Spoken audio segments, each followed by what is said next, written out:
Sometimes paranoia is just good planning in disguise. That's what I kept telling myself 3 months ago when I hired the security company to install the cameras, even as my coworkers' mockery echoed through the halls of Barrett Technologies. I'm Sarah Mitchell, 35, Director of Research and Development at one of the country's leading quantum computing firms. At least, that was my title until this morning, when CEO Marcus Barrett himself accused me of corporate espionage in front of the entire board. The evidence is irrefutable, Marcus declared, his silver hair catching the morning light streaming through the 40th floor windows. Someone has been leaking our quantum encryption protocols to Oriental Technologies, and the trail leads directly to Dr. Mitchell's department. I felt 12 pairs of eyes boring into me, the full board, plus our chief security officer, James Wong, who couldn't quite hide his triumphant smirk. They'd been building this case for weeks, feeding the CEO carefully selected pieces of information that made me look guilty. But they'd made one crucial mistake: they didn't know about my cameras. Before we continue, I said, keeping my voice steady as I pulled out my phone, I'd like to share some security footage from my office. From last night, specifically. James Wong's smirk faltered. Any unauthorized surveillance equipment is against company policy. Actually, I interrupted, I filed the paperwork with HR 3 months ago. You signed off on it yourself, James. Remember? He had. He'd been so amused by my paranoid request that he'd approved it without really reading it. Fine, go ahead with your little spy game, he'd laughed. Maybe you'll catch the cleaning crew stealing paper clips. I connected my phone to the boardroom's display system. This footage is from midnight last night. Watch carefully. The video showed my office in the eerie glow of emergency lighting. At first, nothing moved. Then a figure entered, using a keycard that shouldn't have existed. The person moved directly to my computer, inserted a USB drive, and began typing. Let me enhance the image quality, I said quietly. The figure's face became clear, Marcus Barrett himself, our CEO, breaking into my office in the middle of the night. The boardroom erupted in whispers. Marcus's face had turned an interesting shade of gray. But I wasn't done. Now, watch what he does next. On screen, Marcus opened my filing cabinet using another key that shouldn't have existed, removed several folders, and began photographing documents with his phone. Those are the encryption protocols, I explained to the board. The ones that were supposedly leaked from my department. Interesting that they showed up on Oriental Technology servers this morning, isn't it? This is ridiculous, Marcus sputtered. Obviously the footage is doctored. The cameras upload directly to a secure blockchain, I cut in. Every frame is timestamped and authenticated. But that's not the interesting part. I swiped to another video feed. This is from 3 nights ago. The new footage showed James Wong in my office, planting documents in my desk drawers, documents that would later be discovered during a security audit. You're both probably wondering how I knew to install the cameras, I continued. That's an interesting story. It started 6 months ago, when I first noticed something odd about our quantum encryption project. I could see Marcus and James exchanging panicked glances. They knew what was coming. The project had been my baby, a revolutionary approach to quantum key distribution that could make our encryption unbreakable. But small inconsistencies had started appearing in our test results. Tiny changes in the code that nobody could explain. At first, I thought it was just normal debugging issues. Then I found the first backdoor. It was elegant, hidden so deep in the code that most people would never notice it. But I'd written the original algorithms myself. I knew every line of code like I knew my own heartbeat. Someone had modified my work, creating a secret way to bypass our quantum encryption. The backdoor was sophisticated, I told the board. It needed 2 people to implement it, someone with high-level access to our systems, and someone who could alter the security protocols to hide the changes. Someone like our CEO and our chief security officer. Marcus stood up so abruptly his chair crashed backward. This is absurd. You have no proof. Actually, a new voice spoke from the doorway. She has quite a lot of proof. Special Agent Diana Chen of the FBI's Cyber Division stepped into the boardroom, followed by several agents in tactical gear. Dr. Mitchell has been working with us for the past 3 months, documenting your collaboration with Oriental Technologies. The cameras were our idea, actually. I watched the color drain from Marcus's face as Agent Chen continued. We've been investigating Oriental technologies for years. They've been trying to steal quantum encryption technology from multiple companies. But you two made it easy for them, didn't you? For the right price. James Wong made a break for the second doorway, but found his path blocked by more agents. The cameras were just part of it, I explained to the stunned board members. Once I found the first backdoor, I started looking deeper. The money transfers through shell companies. The mysterious meetings in Shanghai. The sudden changes to our security protocols that just happened to align with Oriental Technology's development schedule. But there was more to the story, much more. As the FBI began reading Marcus and James their rights, I thought about the real reason I'd gotten suspicious, the piece of evidence that had started it all. Something so small that nobody else would have noticed it. Because this wasn't just about corporate espionage or quantum encryption. This was about murder. Agent Chen, I said quietly, show them what we found in the old server logs. She nodded grimly. The logs from the night Dr. Thomas Mitchell accessed the mainframe for the last time. The night of his accident. My father's face flashed in my memory, brilliant physicist, loving parent, and the first person to notice that something was wrong with our quantum encryption protocols. The night he died in that suspicious car crash, he'd been trying to warn me about something he'd discovered.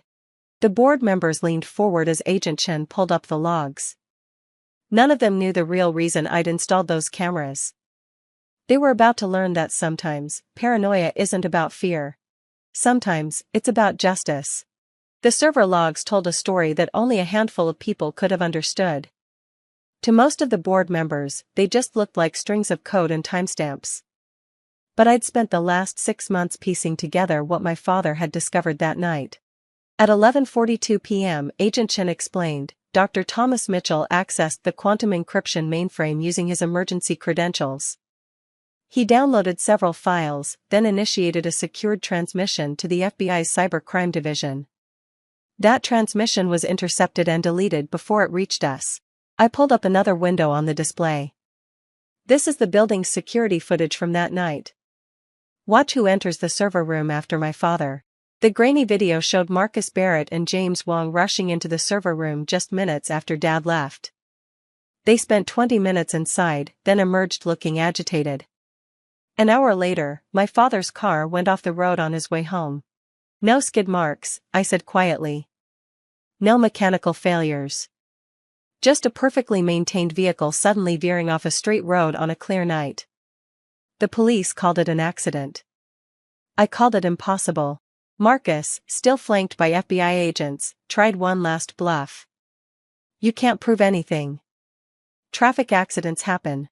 The quantum encryption protocols my father was working on, I continued as if he hadn't spoken, were designed to be unbreakable, but he found something in the code, a pattern that shouldn't have been there, a backdoor so sophisticated it could only have been created by someone with intimate knowledge of quantum computing. I brought up side-by-side comparisons of code sequences. The backdoor wasn't just for stealing our technology, it was designed to create a secret channel for transferring massive amounts of data without detection, perfect for corporate espionage, money laundering, or, I paused significantly, helping certain foreign powers bypass international banking sanctions. The board members were starting to understand. Barrett Technologies wasn't just a victim of corporate espionage, it had been deliberately compromised from the inside, turned into a tool for international financial crime. Oriental Technologies was just the tip of the iceberg. Agent Chen took over. They were a front for a much larger operation. Dr. Mitchell, show them what your father found in the deep code analysis.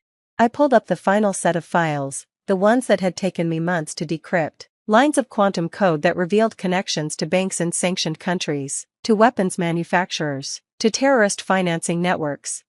My father realized that our quantum encryption wasn't just being stolen, it was being weaponized. Used to hide transactions that could destabilize entire economies. I turned to Marcus. That's why he had to die, wasn't it? Because he was going to expose everything. James Wong cracked first. It wasn't supposed to happen like that. He blurted. We just needed to stop the transmission, corrupt his data, the car. That wasn't part of the plan. Shut up, Marcus snarled, but it was too late. The car's computer, I continued, bringing up more data. was accessed remotely that night. Someone used a backdoor in its operating system, similar to the one in our quantum encryption. The brakes and steering were compromised. My father never had a chance. One of the board members, Dr. Helen Chong, spoke up. But how did you get access to all this evidence? These systems are supposedly unhackable. I smiled grimly, because my father taught me everything he knew about quantum computing, including how to hide things in plain sight. The transmission to the FBI that night? It wasn't really interrupted. Dad had created a quantum entangled backup that could only be accessed using a key he left for me. The quantum entanglement key had been hidden in plain sight, in a scientific paper he'd published just weeks before his death. A paper about parent-child relationships in quantum systems, dedicated to me. The equations contained a coded message that led me to his secret backup server. For 6 months, I played dumb. I explained, let them think they'd gotten away with it. Worked with the FBI to gather evidence while pretending to be the grieving daughter just trying to carry on her father's work. Agent Chen nodded. Dr. Mitchell's cooperation was crucial. She helped us map the entire network, identify all the players. The cameras in her office were just the final piece, catching them in the act of trying to frame her when they realized she was getting too close to the truth. Marcus Barrett had slumped in his chair, his arrogance finally shattered. You have no idea what you've done, he muttered. The people behind this, they don't forgive failure. We know exactly who they are, Agent Chen replied. Teams are moving in on their operations worldwide as we speak. Your partners in Shanghai, Dubai, Moscow, they're all being shut down right now. The boardroom erupted in chaos as more FBI agents entered, securing computers and documents. Dr. Chong approached me quietly. Your father was my friend, she said. I always knew his death wasn't an accident, but I never imagined. Why didn't you tell me what you were doing? Because Dad's notes warned me not to trust anyone in the company. The conspiracy went deeper than just Marcus and James. I looked meaningfully at several other board members who were now being questioned by FBI agents. Some of our colleagues were willing to look the other way for the right price. The next few hours passed in a blur of federal agents, forensic accountants, and cybersecurity experts swarming the building. Barrett Technology's stock price would take a hit, but the company would survive. The quantum encryption protocols, the legitimate ones, were still revolutionary. As evening fell, I found myself back in my office, looking at the hidden cameras that had helped expose the truth. Agent Chen joined me. The DA is confident about the murder charges, she said. Between the car's compromised systems and the server logs, we can prove premeditation. Your father will get justice. He already has, I replied, picking up the framed photo on my desk. Dad and me at my PhD graduation, both of us beaming at the camera. He taught me that in science and in life, the truth leaves traces. You just have to know where to look. The quantum encryption project would continue under new leadership. Dr. Chong had been appointed interim CEO, with a mandate to clean house and rebuild the company's reputation. She'd asked me to head the restructured research and development division. Your father would be proud, Agent Chen said, heading for the door. Not just of you exposing the truth, but of how you did it, using their own quantum encryption against them? That's poetic justice. I smiled, remembering Dad's favorite saying, in quantum mechanics, everything is connected. Just like in life, pull one thread, and the whole pattern changes. The conspiracy he'd discovered had been vast, threatening not just our company but global financial stability. His last act had been to ensure that I would have the tools to unravel it. Not just the quantum entanglement key, but the lessons he'd taught me throughout my life: patience, attention to detail, and the understanding that sometimes the biggest truths hide in the smallest anomalies. 1 month later, I stood in the newly reorganized quantum computing lab, watching my team work on the next generation of encryption protocols. The cameras were still there, no longer hidden, but a reminder that security isn't paranoia when the threat is real. Marcus Barrett and James Wong had both taken plea deals, providing evidence against their international co-conspirators. The federal investigation had uncovered similar schemes at other tech companies, leading to a wholesale reorganization of quantum computing security protocols worldwide. Dad's quantum entanglement paper had been republished, this time with an appendix explaining its hidden message. It had become required reading in computer security courses, teaching future generations that the best encryption isn't just about complex algorithms, it's about understanding human nature. The civil suits were still ongoing, shareholders demanding accountability, customers worried about compromised systems, but Barrett Technologies was emerging stronger, more transparent, with new safeguards against internal corruption. Dr. Chang had implemented many of Dad's original security proposals, the ones that had been mysteriously lost before reaching the board, including his idea for quantum-secured cameras throughout the building, not just in my office. Your father used to say that observation changes quantum systems, Dr. Chang told me during a recent meeting. He proved that observation can change corrupt systems too. The international financial networks that Marcus had helped hide were still being untangled. Every day brought new revelations about how deep the corruption had gone, how many lives had been affected by the hidden money flows that our compromised encryption had concealed. But Dad's last gift, the quantum entangled backup, had provided the key to unraveling it all, like a thread pulling loose from a sweater. Once we had that first piece, the whole thing began to unravel. I kept the cameras in my office. Even though the immediate threat was gone, they served as a reminder that sometimes the craziest seeming precautions are the wisest choices. That paranoia, properly channeled, can be a form of preparation. The world of quantum computing was changing, becoming more secure, more transparent. Dad's death had exposed vulnerabilities not just in code, but in human nature. His legacy lived on in the new security protocols, the enhanced oversight, the understanding that even the most sophisticated technology is only as trustworthy as the people who control it. Late one night, working on the next generation of quantum encryption, I found myself thinking about those final server logs, about Dad, alone in the building, racing against time to preserve the truth before his enemies could bury it. He must have known the danger he was in, must have suspected what might happen.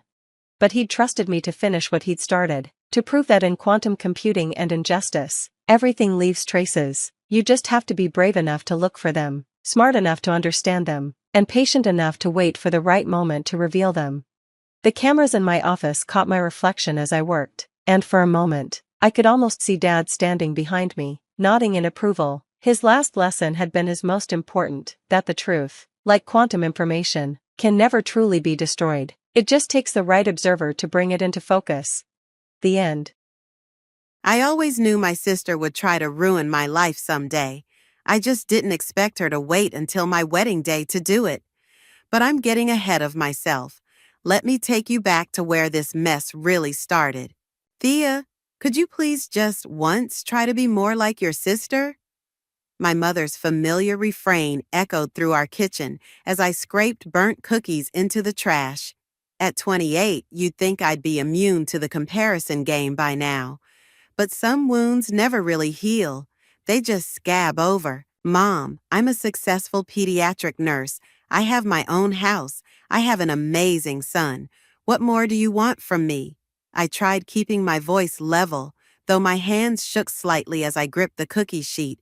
Well, Sylvia had already made partner at her law firm by your age, she replied, straightening the perfectly aligned photos on the fridge, all featuring my sister's gleaming smile. And she did it while maintaining a proper marriage. I bit my tongue. Being a single mom wasn't exactly in my life plan, but Tommy was the best thing that ever happened to me. Speaking of Sylvia, how's she doing? I heard about Ian leaving. Mom's face darkened. She's devastated naturally. He just walked out 3 months ago, no warning. She's barely eating. She paused, giving me that look that always made me feel 2 inches tall. You should call her more often. She needs her sister right now. Right, I muttered, checking my phone. I was already late meeting my best friend Malik for coffee. I've got to run, Mom. Tommy's with his dad today, and I promised Malik. That man, she interrupted, clicking her tongue. I don't understand why you spend so much time with him. People talk, you know. I grabbed my purse, fighting the urge to roll my eyes. Malik's gay, Mom, and he's been my rock since Tommy was born. Unlike some people, the bell above the cafe door chimed as I rushed in 20 minutes late. Malik waved from our usual corner booth, 2 steaming mugs already waiting. You look like you need something stronger than coffee, he said as I slid into the seat. Just another lovely morning with Mother Dearest, I sighed, wrapping my hands around the warm mug. Apparently, I'm still failing at being Sylvia 2.0. Honey, being Sylvia 1.0 isn't working out so great for Sylvia right now, Malik pointed out, stirring his chai latte. Have you heard from Ian at all? My stomach did a weird flip at Ian's name. No, why would I? Because he's been asking about you. I nearly choked on my coffee. What?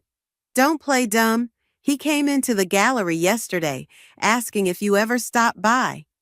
Malik leaned forward, lowering his voice. He looked rough, Thea. Said he needed to talk to you about something important. No, absolutely not. I shook my head firmly. Whatever drama's going on between him and Sylvia, I want no part of it. But life had other plans. Later that evening, as I was tucking Tommy into bed, my doorbell rang. Through the peephole, I saw Ian standing on my porch, looking exactly as rough as Malik had described. Thea, please, he called softly through the door.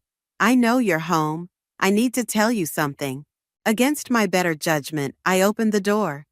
Ian's usually neat appearance was disheveled, his eyes haunted. You shouldn't be here. I know. He ran a hand through his hair. But I couldn't live with myself if I didn't tell you the truth. About why I left Sylvia. Ian. She's been lying. About everything. His voice cracked. The miscarriage she had last year, it wasn't a miscarriage. She had an abortion. She's been having an affair for years, Thea, with someone named Jason. My world tilted sideways. What? That's not all. He took a deep breath. The reason I'm telling you this, I've been in love with you since the day you helped me pick out Sylvia's engagement ring. I was just too much of a coward to admit it then. I stood there, frozen, as 5 years of family dynamics suddenly shifted like pieces of a kaleidoscope, and somewhere in the back of my mind, a small voice whispered that this was only the beginning of the storm. You need to leave, I managed to say, even as my heart raced. Now. As I closed the door on Ian's pleading face, my phone buzzed with a text from Sylvia. We need to talk. Tomorrow. Don't you dare ignore me. I sank to the floor, my back against the door, wondering how my perfectly ordinary life had just exploded into chaos. But I had no idea then just how deep this rabbit hole would go, or how many secrets would come tumbling out before it was all over. I never made it to that meeting with Sylvia. Instead, life took an unexpected turn that morning when Ian showed up at my workplace, clutching coffee and wearing the most determined expression I'd ever seen on his face. 5 minutes, he said, holding out a cup. That's all I'm asking. The pediatric ward was quiet, and I was due for a break anyway. Fine, 5 minutes. We sat in the hospital garden, the spring air crisp around us. Ian didn't waste any time.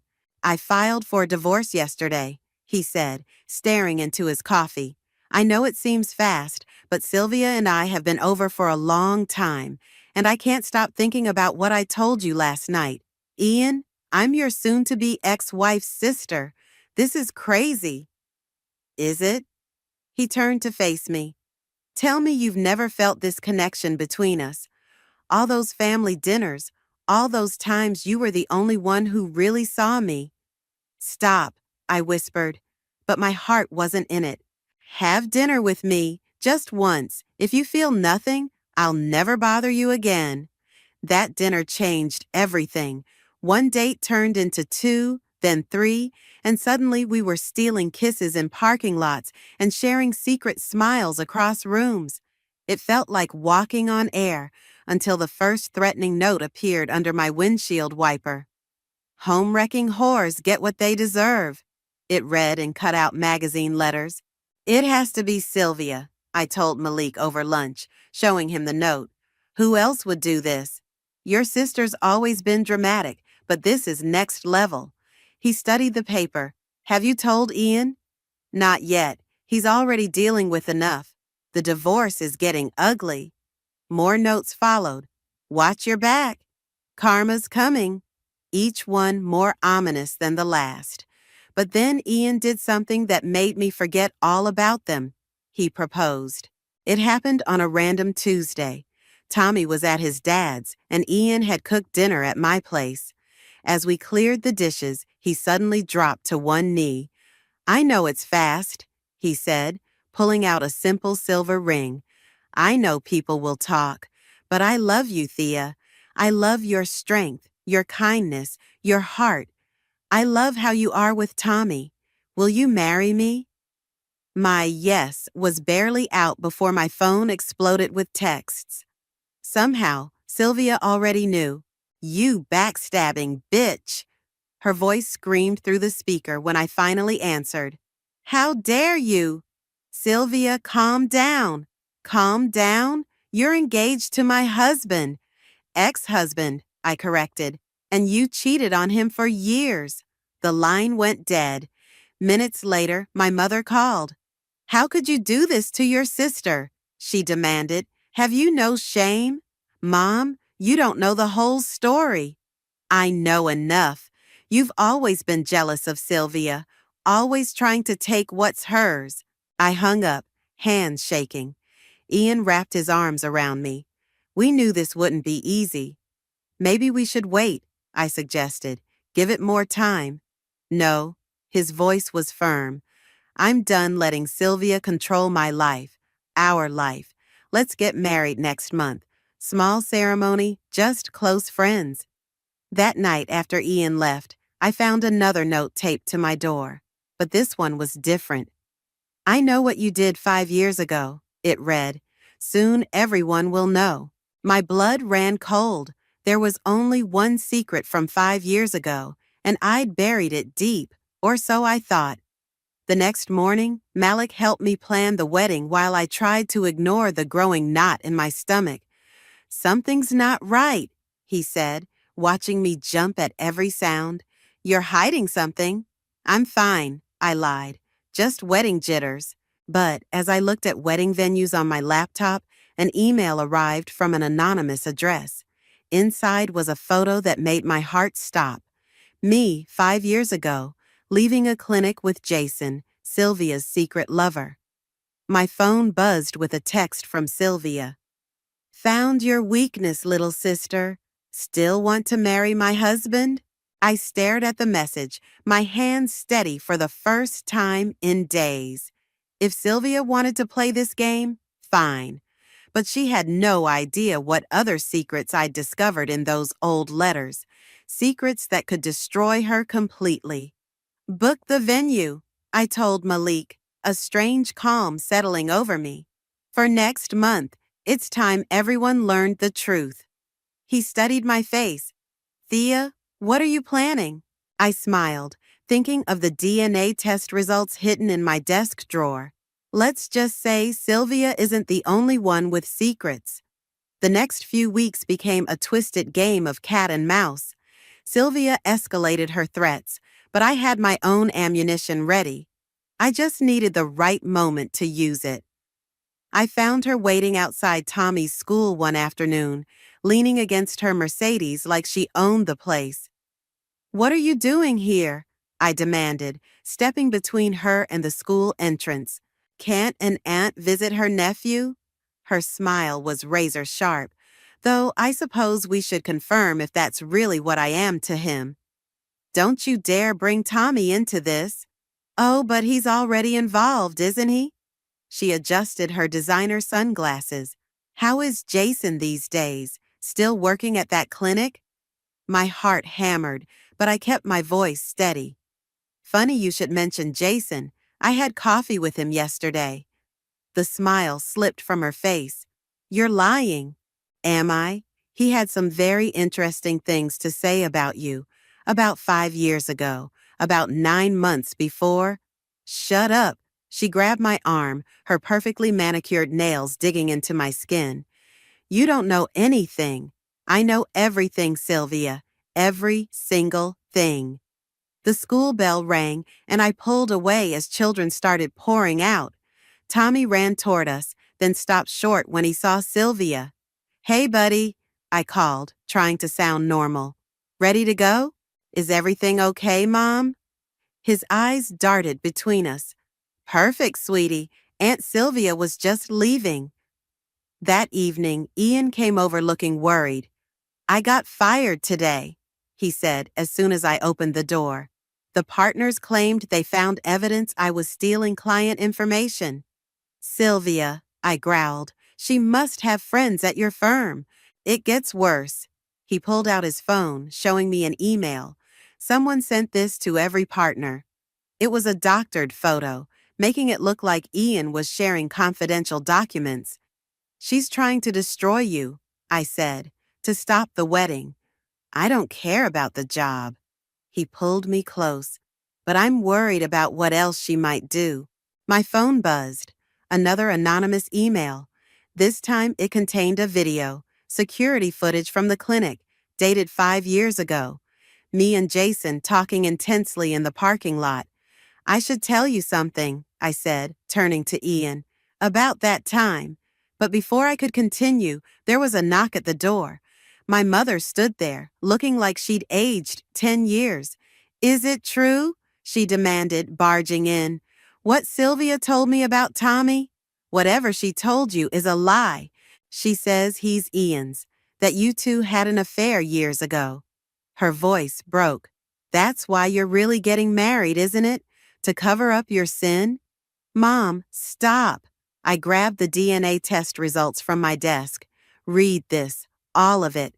She sank onto the couch, hands shaking as she read. Her face went from angry to confused to shocked.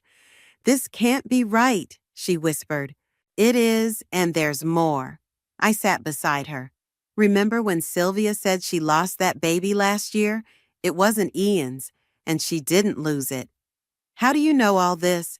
Because Jason told me, because I was there, because...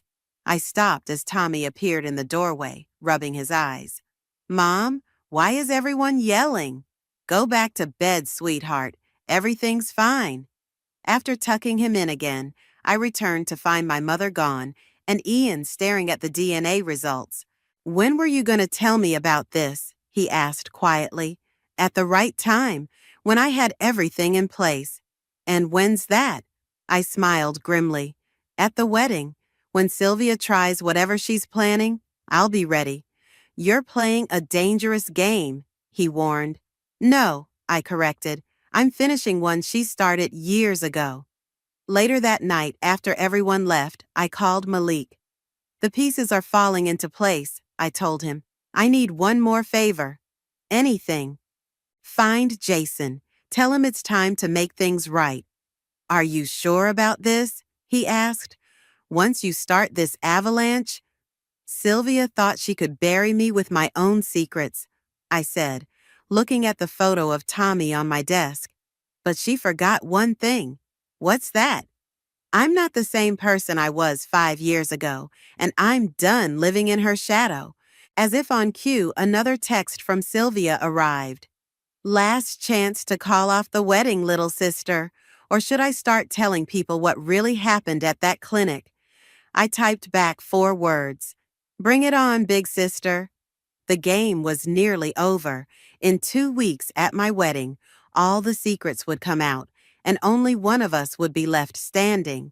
1 week before the wedding, I found myself in Malik's gallery, surrounded by old boxes from our parents' attic. He'd convinced Mom to let us look for family photos for the wedding. Found anything interesting? Malik asked, bringing me coffee. More than interesting. I held up a stack of letters, my hands trembling. These were hidden in Sylvia's old yearbook. They're from Jason, dated 6 years ago, before she even met Ian. Malik sat beside me as I read aloud. My dearest Sylvia, I know you're worried about what your parents will think, but this baby is a blessing. I stopped, my throat tight. She was pregnant, with Jason's baby, before Ian. Keep reading. I know you're scared, but we can make this work. Your parents' approval isn't worth giving up our child. I shuffled through more letters. The last one is angry. Jason begging her not to go through with an abortion. But she did. No. I pulled out a photograph that had been stuck between the pages. Look at this. The photo showed a newborn in a hospital bassinet. On the back was written, Emily 515, St. Mary's Hospital. Holy shit, Malik whispered. She had the baby and gave it up for adoption.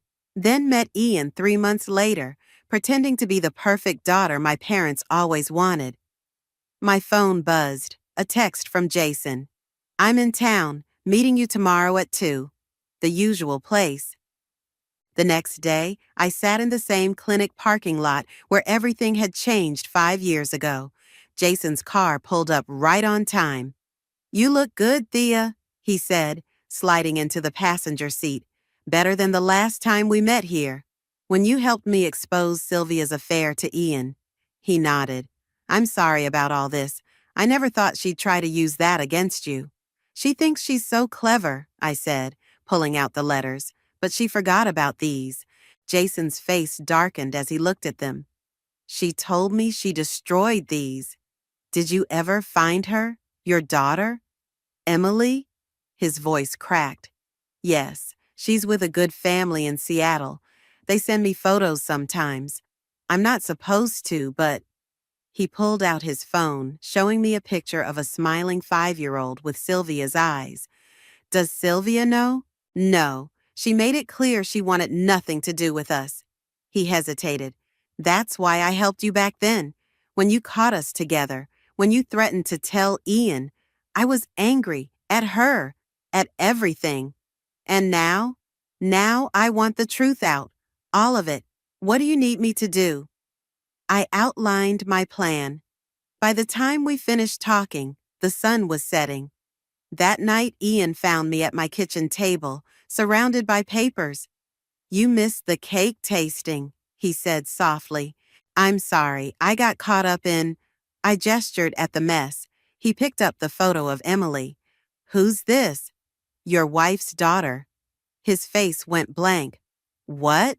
I told him everything. About Jason, about Emily, about the letters, about how Sylvia had hidden a child to maintain her perfect image. All those years, he whispered.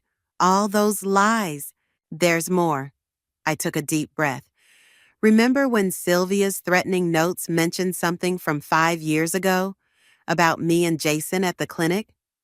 He nodded slowly. I wasn't there for me. I was there because I'd caught them together. Jason convinced me not to tell you right away. He wanted to handle it himself, but Sylvia threatened him with never seeing Emily again. So that's how you knew about their affair? All this time? I'm sorry I didn't tell you sooner. I wanted to protect Tommy from all this mess. Ian pulled me into a hug. No more secrets? No more secrets. My phone lit up with another anonymous email. This time, it was a series of photos. Me and Jason meeting today, sitting in my car, talking intensely. Sylvia's text followed. Caught you with my lover again, sister dear. Wonder what Ian will think. I smiled, forwarding her the photo of Emily. Wonder what Mom and Dad will think. Her response came instantly. You wouldn't dare. Watch me, at the wedding. Unless you want to talk. Fine. Tomorrow, noon, Mom and Dad's house. I showed the exchange to Ian. It's a trap, he said. I know. I gathered the letters and photos. But I'm done running from her. It's time to end this.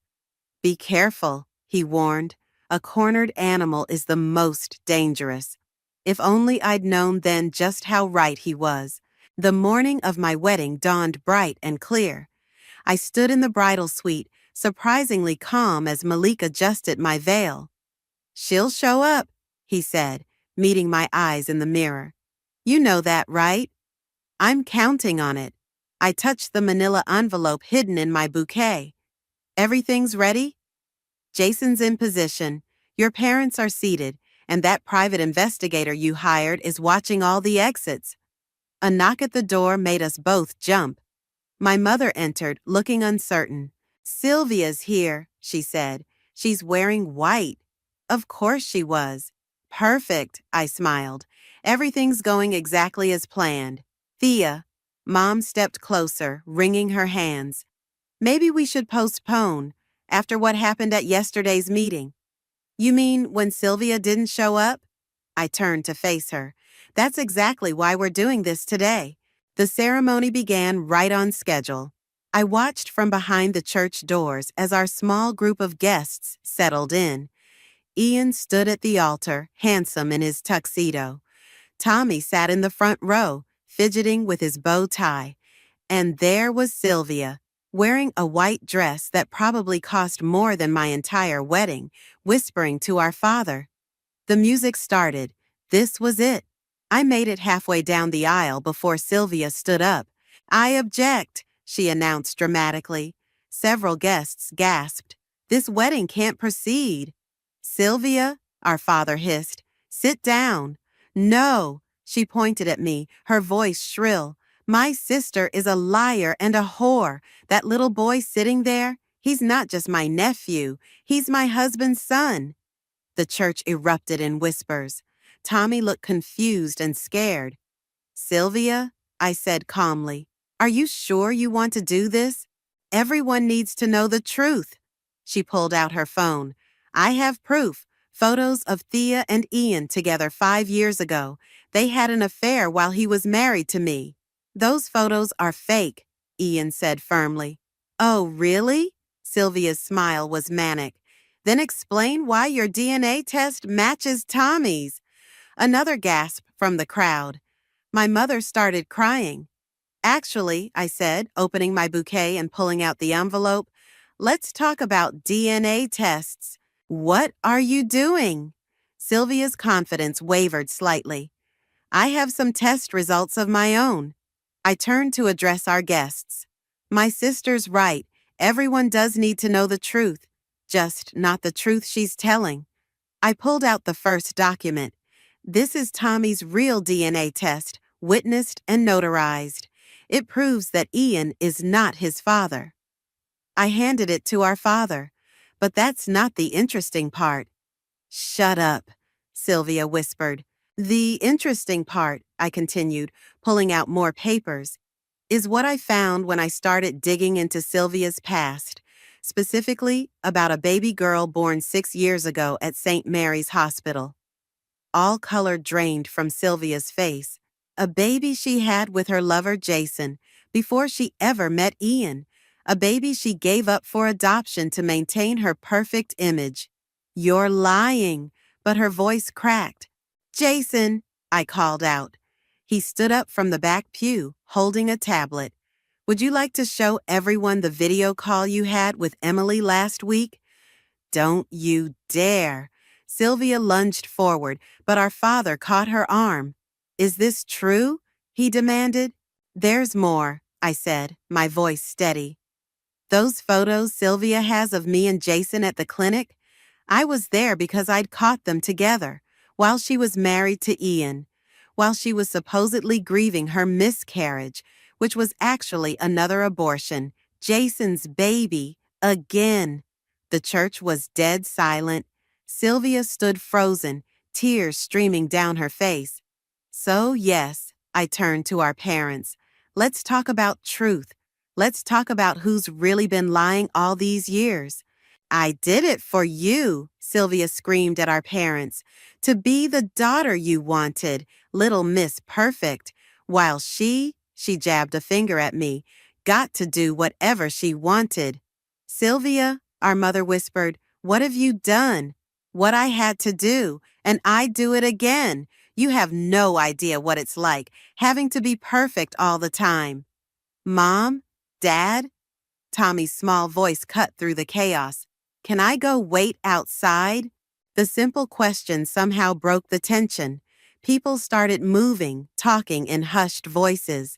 Malik led Tommy out, while our father guided a sobbing Sylvia toward the side door.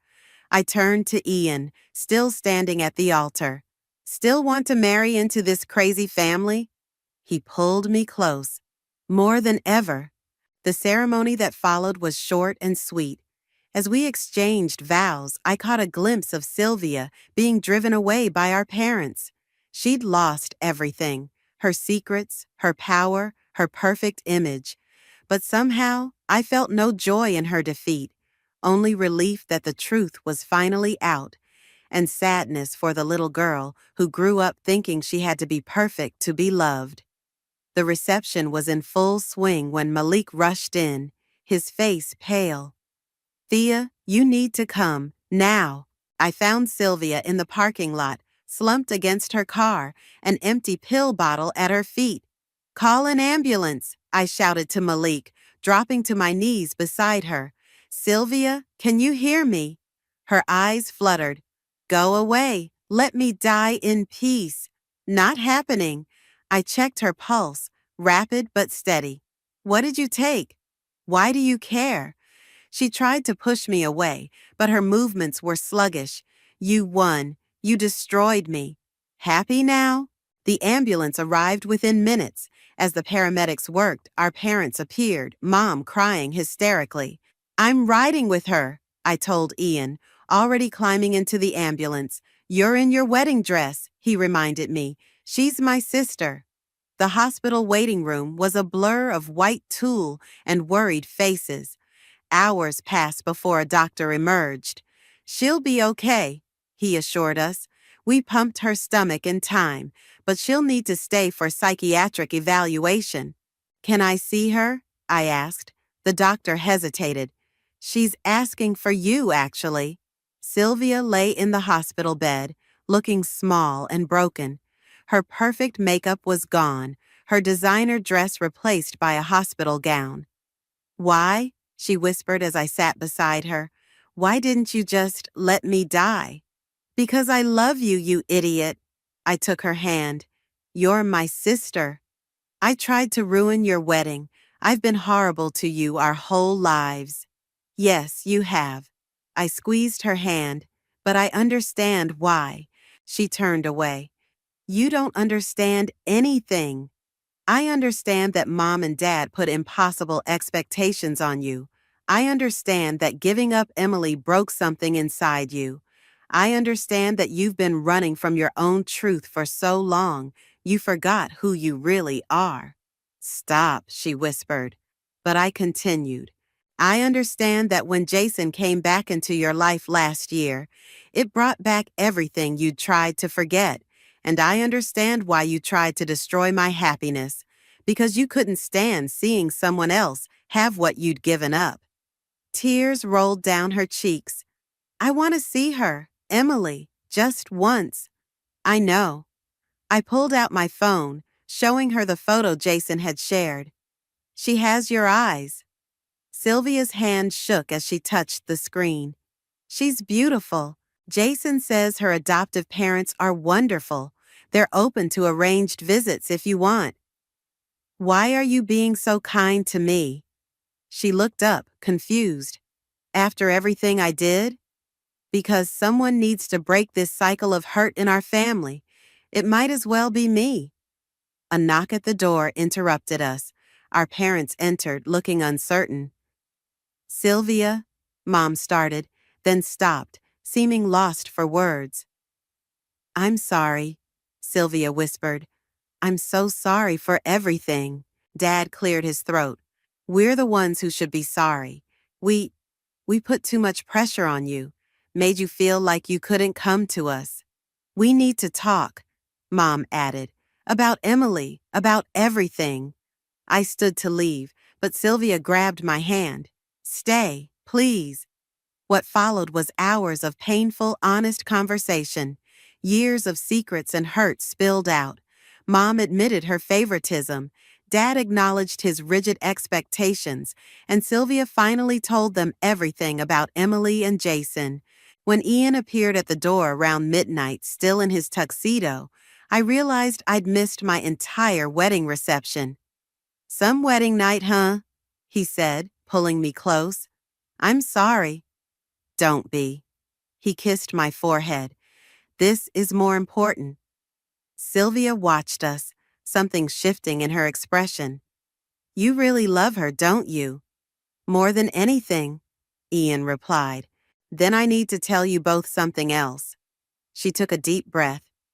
"Those photos I threatened you with, of you two together 5 years ago, I faked them, and I never actually had a DNA test for Tommy. I just wanted to hurt you." We know, I said gently. How? Because Tommy's real father has been in his life since day one. Remember my college boyfriend Mark? He has visitation every other weekend. Sylvia closed her eyes. I've made such a mess of everything. Yes, I agreed, but messes can be cleaned up if you're willing to do the work. As we left the hospital that night, Ian turned to me. So, Mrs. Arnold, what now? I looked back at the hospital window, where Sylvia sat talking with our parents. Now we help her heal, and maybe, just maybe, we all learn how to be a real family. And Emily? One step at a time. I squeezed his hand. But I have a feeling our family's about to get bigger. 3 months after the wedding, I sat in a Seattle coffee shop, watching Sylvia through the window. She paced back and forth on the sidewalk, checking her watch every few seconds. She's going to wear a hole in the concrete, Ian murmured beside me. Can you blame her? I checked my own watch. Jason said they'd be here at 2. Right on cue, a blue minivan pulled up. Jason stepped out first, then helped a small girl with bouncing dark curls out of the back seat. Emily, 2 other people, her adoptive parents, followed. Sylvia froze. Through the window, I watched as Jason made introductions. Emily looked up at Sylvia curiously, clutching her adoptive mother's hand. Sylvia knelt down to Emily's level, saying something that made the little girl smile. Should we go out there? Ian asked. Not yet. Let them have this moment. The meeting lasted an hour. Emily showed Sylvia her favorite doll, chatted about kindergarten, and eventually gave her a shy hug before leaving. Sylvia stood watching the minivan drive away, tears streaming down her face. When she finally came inside, her hands were shaking so badly she could barely hold her coffee cup. She's perfect, Sylvia whispered. Absolutely perfect. They seem like wonderful parents, I offered. They are. They've invited me to her dance recital next month. She wiped her eyes. They said I could be part of her life if I want to. Do you? More than anything. She took a shaky breath. But I need to fix myself first. I start therapy next week. That's great, Sylvia. I've been thinking, she continued, about applying for jobs in Seattle. To be closer, if that's okay with everyone. Of course it's okay, Jason said, joining us. He'd given Sylvia her space with Emily, but had stayed nearby. She should know both her parents. Both? Sylvia looked uncertain. After everything I did to you? The past is the past. He smiled softly. We've all made mistakes. My phone buzzed. A text from Mom. How did it go? Speaking of mistakes, Sylvia said, watching me type a response. I need to apologize to Tommy, properly. What I did at the wedding, bringing him into it. He's resilient, I assured her. But yes, you should talk to him. The next weekend, Sylvia came over for dinner. Tommy was wary at first, hiding behind Ian's legs. I'm sorry I scared you, Sylvia told him, kneeling down like she had with Emily. I was very angry and sad, and I said things I shouldn't have. Can you forgive your crazy aunt? Tommy studied her face. Are you still sad? Sometimes, but I'm getting better. He nodded solemnly. When I'm sad, Mom makes hot chocolate with extra marshmallows. Want some? Just like that, the ice was broken. By bedtime, Tommy was showing Sylvia his entire dinosaur collection, while she listened with genuine interest. He has your heart, she told me later, helping with dishes. Always seeing the good in people. He gets it from Mom, actually, when she's not playing favorites. Sylvia winced. I'm sorry about that, too. I knew how much it hurt you, but I never said anything because I was afraid of losing their approval. Water under the bridge. Is it? She set down the dish towel. Because sometimes I look at everything I did, the threats, the lies, trying to ruin your wedding, and I can't believe you've forgiven me. Forgiveness doesn't mean forgetting, I said carefully. It means choosing to move forward. Besides, your actions led to some good things too. Like what? Like Emily having both her parents in her life now. Like mom and dad finally seeing their own mistakes. Like you finally being free to be yourself instead of some perfect daughter fantasy. She was quiet for a moment. I got a call from a law firm in Seattle yesterday. They want to interview me. That's fantastic. It's a smaller firm, more focused on family law, less prestigious than my old job, but maybe that's good. Maybe I need to stop chasing prestige and start chasing peace. The doorbell rang. Jason, right on time to drive Sylvia to the airport for her flight home. Ready? He asked her. Almost. She turned to me. Thank you for not giving up on me, for showing me what real strength looks like. I hugged her tight. That's what sisters are for. As they left, I heard Jason ask, So, tell me more about this Seattle job. Ian wrapped his arms around me. You okay? I watched through the window as my sister, no longer perfect, but finally real, drove away toward her new life. Yeah, I smiled. I think we all will be. The autumn breeze rustled through the park as Emily twirled in her new dress, showing off for Tommy, who was teaching her how to throw a frisbee. From our picnic blanket, I watched Sylvia watching them, her eyes bright with a joy I'd never seen before. They're naturals together, she said softly, like they've always known they were cousins. Kids are amazing that way. I handed her a sandwich. How's the new job? Different. Better. She took a bite, then added, I helped a young mother keep custody of her baby last week. It felt right. Mom appeared with more drinks, Dad trailing behind with extra snacks. They'd flown in for Emily's dance recital tomorrow, their third visit to Seattle since Sylvia moved here.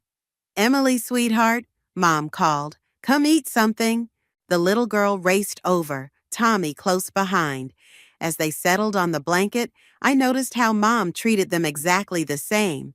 No favorites, no comparisons. Some lessons, it seemed, had finally stuck. Tell Aunt Thea about your dance, Emily demanded, tugging at Sylvia's sleeve. She can see it tomorrow, honey. But I want to show her now, Jason chuckled from where he sat with Ian, discussing some home renovation project. She gets that persistence from you, he told Sylvia. Ah, poor kid, Ian teased, earning a playful swat from my sister. Watching them all together, the easy laughter, the natural flow of conversation, made my throat tight. This was what family should be, not perfect, but real. Mom? Tommy's voice broke through my thoughts. Can I tell them now? I nodded, and he stood up importantly. I'm going to be a big brother.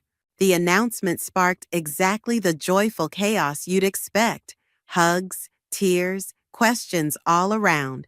But what struck me most was Sylvia's reaction. Instead of the jealousy or resentment I might have once expected, her happiness seemed genuinely pure. I call dibs on planning the baby shower, she declared, hugging me tight. Later, as the kids played with their grandparents and the men packed up the picnic, Sylvia pulled me aside. I need your advice about something. She twisted her hands nervously. Jason asked me to marry him. What? When? Last night.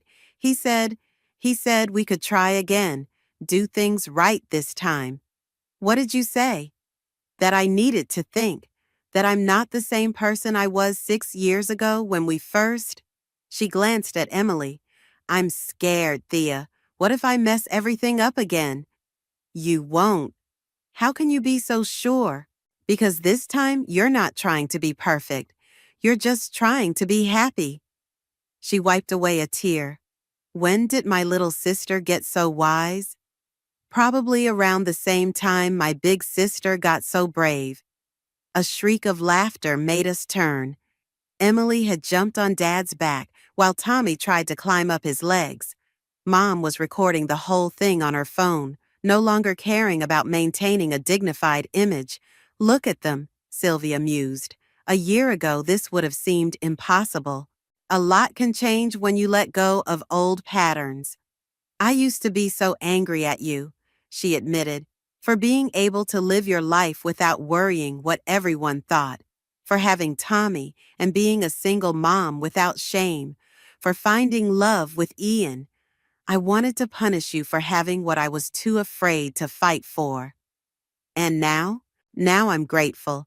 If you hadn't exposed all our secrets at your wedding, if you hadn't forced us all to face the truth. She squeezed my hand. You saved me, little sister. You saved our whole family. We saved each other, I corrected. Now go tell Jason yes before he changes his mind. She laughed, then called out, Jason, can we talk? I watched them walk away hand in hand, saw the way Emily beamed at seeing her parents together. Ian came up behind me, wrapping his arms around my growing belly.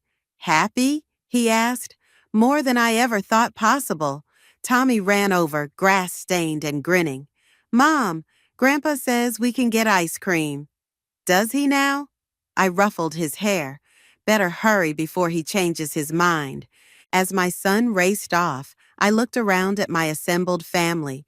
Not perfect, not unbroken, but healing, strong, real, the way we were always meant to be. Sometimes the hardest battles bring the sweetest victories. Sometimes the deepest wounds lead to the most beautiful scars. And sometimes, just sometimes, the truth really does set everyone free. You're a burden now. Those words hit harder than any physical blow could have. I watched my husband of 8 years pack his designer suitcase while I stood frozen in our bedroom doorway, mascara running down my cheeks. I'm Gianna, and until yesterday, I was living what I thought was the perfect life. Executive position at a leading tech firm, beautiful home in Seattle, and a marriage I believed was unshakable. Funny how quickly perfect can crumble. Holden, please, I whispered, hating the tremor in my voice. We can figure this out. The layoff was unexpected, but I have savings, connections.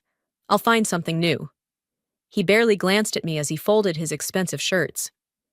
You said that 2 months ago, Gianna. 2 months of watching you mope around the house, sending out resumes like they're message bottles lost at sea. He zipped the suitcase with finality. I didn't sign up for this. Didn't sign up for what? Supporting your wife through a rough patch? My voice gained strength as anger started to replace shock. What happened to for better or worse? That was before the market crashed and your entire division got axed. Holden straightened his tie in the mirror, ever the polished investment banker. I need a partner, not dead weight. My phone buzzed. A text from Riley. Girl, you okay? Haven't heard from you all day. I ignored it, focusing on the man I thought I knew. 8 years together, and this is how you handle our first real challenge? Challenge? He laughed, the sound cold and unfamiliar. You want to talk about challenges? Try explaining to my colleagues why my wife's been unemployed for months. Try maintaining our lifestyle on one income. Our lifestyle? I gestured around our bedroom, at the art pieces he'd insisted on buying. You mean your lifestyle? The one I helped build when I was making 6 figures? And now you're making 0. He grabbed his suitcase. I'll have my lawyer contact you about the divorce proceedings. The word divorce echoed in my head like a gunshot. Where are you going? The Four Seasons downtown. Don't try to contact me. He brushed past me, his expensive cologne, a gift I'd bought him last Christmas, making me nauseous. I followed him downstairs, watching as he collected his keys and wallet from the entry table. So that's it? 8 years thrown away because I hit a rough patch? He paused at the door, finally meeting my eyes. No, Gianna. 8 years thrown away because you proved you're not who I thought you were. Success suited you. This. He waved his hand dismissively at me. This version of you? She's pathetic. The door closed behind him with a soft click that felt like thunder. My phone buzzed again. This time it was Naomi. Hey G, missed you at coffee this morning. Everything okay? I sank onto my leather couch, staring at the Seattle skyline through floor-to-ceiling windows. The same view I'd celebrated with champagne when I landed my executive role 3 years ago. Holden had been so proud then, showing me off at corporate events like a prize thoroughbred. The buzzing continued. Riley again. Seriously worried. Call me ASAP. My fingers trembled as I typed, Holden left. He's filing for divorce. The response was immediate. What? I'm coming over. Don't move. 20 minutes later, Riley burst through my door using her emergency key. Her dark curls were wild, like she'd run all the way from her apartment. Tell me everything, she demanded, pulling me into a fierce hug. As I recounted the morning's events, Riley's expression darkened. That materialistic bastard, she spat. I never liked him. Always thought he saw you more as an asset than a wife. I should have seen it coming, I admitted, wiping fresh tears. The way he'd tense up whenever I mentioned job interviews, how he stopped inviting me to his work functions. Stop that right now. Riley gripped my shoulders. This is not your fault. He showed his true colors the moment things got tough. You deserve better. My phone lit up with Naomi's response to my group text. Just got out of a meeting. Coming over with wine and pizza. We're not letting you go through this alone. Looking at these messages of support, something shifted inside me. The devastation began to harden into something else. Determination, maybe. Or rage. You know what the worst part is? I told Riley. My voice steadier now. He thinks this is my rock bottom. That losing him is the final nail in my coffin. Riley's eyes gleamed. But it's not, is it? No. I stood up, walking to the window where Seattle's tech district sparkled in the distance. It's my starting line. 3 empty wine bottles lined my coffee table, surrounded by pizza crusts and crumpled napkins. Naomi paced the living room, her heels clicking against the hardwood floors, while Riley sprawled on the couch beside me. What if, Naomi said, stopping mid-stride, we turned this whole thing on its head? I lifted my head from the throw pillow. What do you mean? Remember that startup idea you pitched to the board last year? The one they shot down because it was too risky? The AI-driven personal finance platform? I sat up straighter. What about it? Riley's eyes widened. Oh my God, yes. You were so passionate about that project. What did you call it? Wealthwise, I said softly, memories flooding back. A platform that would make financial planning accessible to everyone, not just the wealthy elite. Exactly! Naomi grabbed her laptop from her bag. The market needs something like this now more than ever. With the recession hitting, people are desperate for affordable financial guidance. But starting a company takes money, I protested. In case you forgot, I'm unemployed. Actually... Riley sat up, looking slightly guilty. Remember Samson from grad school? He's been doing really well with his venture capital firm. We've kept in touch, and he always said if I ever heard of a promising startup. You want me to pitch to Samson? My voice cracked. I haven't even updated my business plan. Then let's update it. Naomi opened her laptop. Right now. You've got me for strategy, Riley for networking, and your brilliant tech mind. What else do we need? I stood up and walked to my home office, returning with a thick folder. This is everything from the original proposal, market research, user interface designs, preliminary code architecture. Holy shit, Riley breathed, flipping through the pages. You really did think of everything. Of course she did. She's Gianna. Naomi started typing furiously. And now we have an even better angle, targeting people affected by the economic downturn.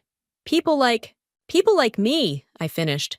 People who thought they were financially secure until everything fell apart. Exactly. Riley pulled out her phone.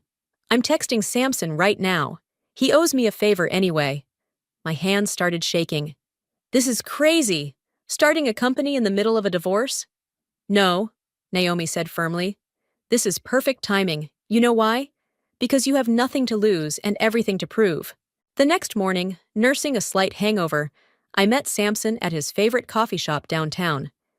He hadn't changed much since grad school, still sporting his signature bow tie and warm smile. Gianna, he greeted me with a hug. Riley filled me in on everything. both the business idea and the personal situation. I flushed. I'm not looking for pity investments. Good, because I don't make those. He sat down, pulling out a tablet. Show me what you've got. For the next hour, I walked him through the WealthWise concept. My hands steadied as I explained the technical architecture, the market opportunity, the revenue model. It felt good, familiar, like slipping into my old confident skin. The thing is, I concluded, people shouldn't need a six-figure salary to access decent financial advice. Technology can bridge that gap. Samson leaned back, studying me. You know what I like most about this pitch? What? You're not just selling a product, you're selling redemption, your own and your future users. That's powerful. My throat tightened. Does that mean? It means I'm in, but not just with money. He pulled out a business card. I want to be your strategic partner, help you avoid the pitfalls most startups face. Seriously? On one condition. His expression turned serious. You go all in, no half measures. This becomes your life for the next year at least. Can you do that? I thought about my empty house, about Holden's sneering face, about all the hours I'd spent doubting myself. Yes, I can do that. Then let's talk numbers. He pulled out a contract. I had my team draw this up after Riley's text. Take it home, review it with a lawyer, but know I'm ready when you are. Later that evening, I stood in my home office, staring at the contract on my desk. My phone buzzed with a text from Holden. Lawyer will contact you tomorrow. Hope you're being reasonable about all this. I looked at the contract again, then at my reflection in the window. The woman staring back at me wasn't the same one who'd watched her husband walk out. She was someone new, someone stronger. I picked up my phone and texted Samson. I'm in. Let's change the world. Then I texted Riley and Naomi. Meeting tomorrow morning. We're launching a company. For the first time in months, I smiled at my reflection. Holden wanted reasonable?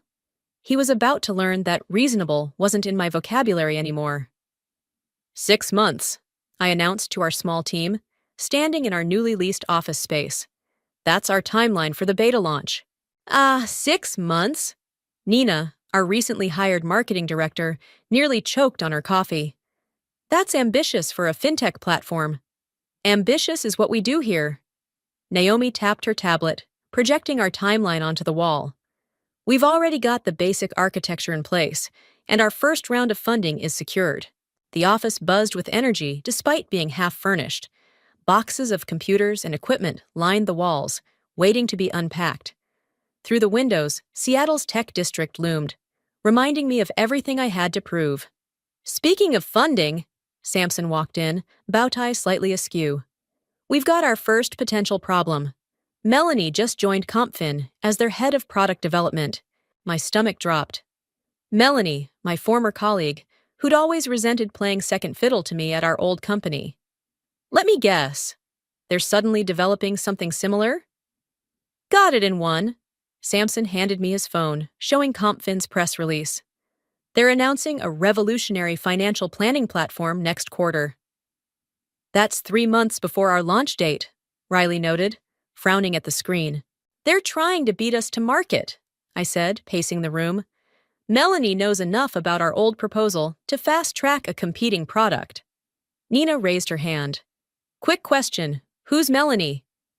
Someone who's about to learn a hard lesson about underestimating us, Naomi replied, already typing furiously on her laptop. I'm looking at their job postings. They're desperately hiring developers.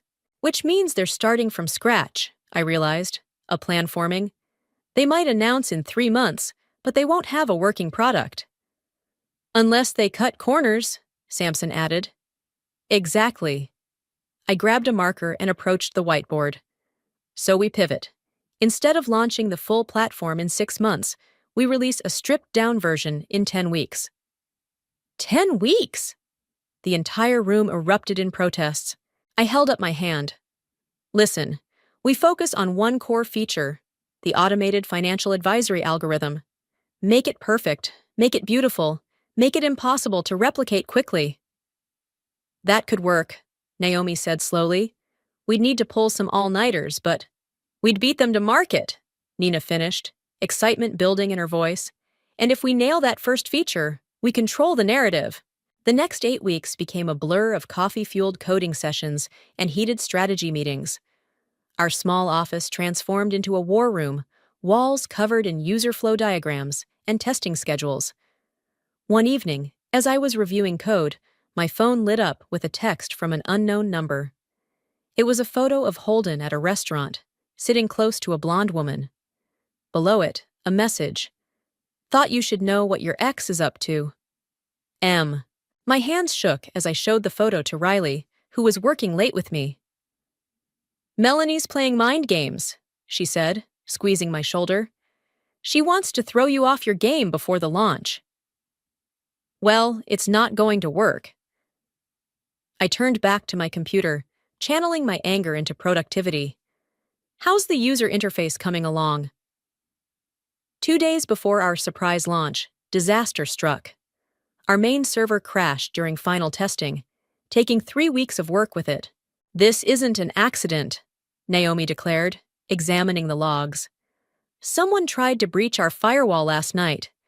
The team gathered in the conference room, faces tired but determined. Options? I asked, looking around the table. We could postpone, Nina suggested carefully. No. I stood up, addressing the room. That's exactly what they want. We've got 48 hours. Who's with me? What followed was the most intense coding marathon of my life. The office became a temporary home, with air mattresses in corners and empty energy drink cans everywhere. Every team member stepped up, going far beyond their job descriptions. At 3 a.m. on launch day, we finished. The platform was ready, streamlined, secure, and beautiful in its simplicity. Look at this, Riley called out, showing us CompFin's latest press release. They were postponing their announcement, citing technical refinements. They blinked, Samson said, grinning. As the sun rose over Seattle, we gathered around my computer. With one click, Wealthwise would go live. I thought about everything that had led to this moment. The betrayal, the doubt, the countless sleepless nights. Ready? I asked my team, my new family. They nodded, tired but proud. I pressed enter, and our platform went live. Within hours, user signups started rolling in. By evening, we were trending on tech Twitter. To the beginning, Naomi raised her coffee cup in a toast. No, I corrected her, watching our user count climb. To revenge served scalding hot. The office erupted in laughter and cheers, while my phone buzzed with another text from Melanie. I deleted it without reading it. She'd learned soon enough that she'd picked the wrong woman to mess with. 1 million users in 3 months. Nina burst into my office, waving her tablet. We've hit the milestone a full quarter ahead of projections. I was about to celebrate when Samson rushed in, his usual composed demeanor rattled. Turn on CNBC, now. The wall-mounted TV flickered to life, showing Melanie sitting in a studio, perfectly poised in a designer suit. The caption read, CompFin executive alleges corporate espionage. Serious concerns about Wealthwise's meteoric rise, Melanie was saying. Their platform bears striking similarities to proprietary technology developed at our company. She's lying through her teeth, Naomi snarled, appearing in my doorway. I held up my hand for silence, listening as Melanie continued. We're preparing legal action to protect our intellectual property. My phone exploded with notifications. Our stock price was already dropping.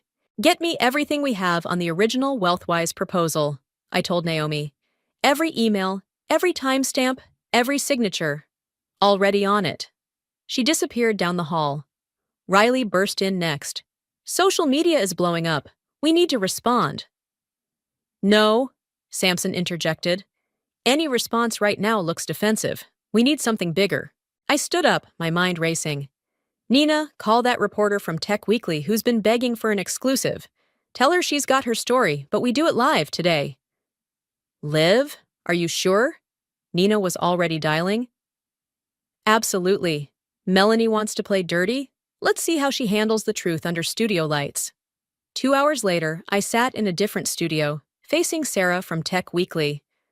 The red light blinked on, and we were live. With us today is Gianna, CEO of Wealthwise, responding to serious allegations made this morning. Gianna, your response? I smiled, projecting calm confidence. I'm glad you asked, Sarah. I'd like to share something with your viewers. I held up my old company laptop. This contains the original Wealthwise proposal, dated 18 months ago. I presented it to my former employer's board, where it was rejected. Interestingly, Melanie was in that board meeting. Sarah leaned forward. Are you suggesting? I'm not suggesting anything. I'm stating facts. Our code is original, our platform is revolutionary, and we have the documentation to prove it. But more importantly, we have something CompFin doesn't: actual users transforming their financial futures. Speaking of users, Sarah consulted her notes. Your growth has been unprecedented because we solved a real problem. While our competitors were focused on high-net-worth clients, we saw millions of everyday people struggling with financial planning. We didn't just build a platform, we built a community. The interview continued for 30 minutes. By the time it ended, our stock had not only recovered, but surged higher than before. Back at the office, champagne was flowing. Did you see Melanie's face when they cut to her for comment? Riley laughed. She looked like she'd swallowed a lemon. It's not over, Samson warned, adjusting his bow tie. She'll try something else. As if on cue, my email pinged. It was from CompFin's CEO, requesting a private meeting. Forward it to legal, Naomi advised, reading over my shoulder. No. I stood up. I want this meeting, but not private and not on their terms. The next morning, CompFin's CEO and Melanie walked into our office.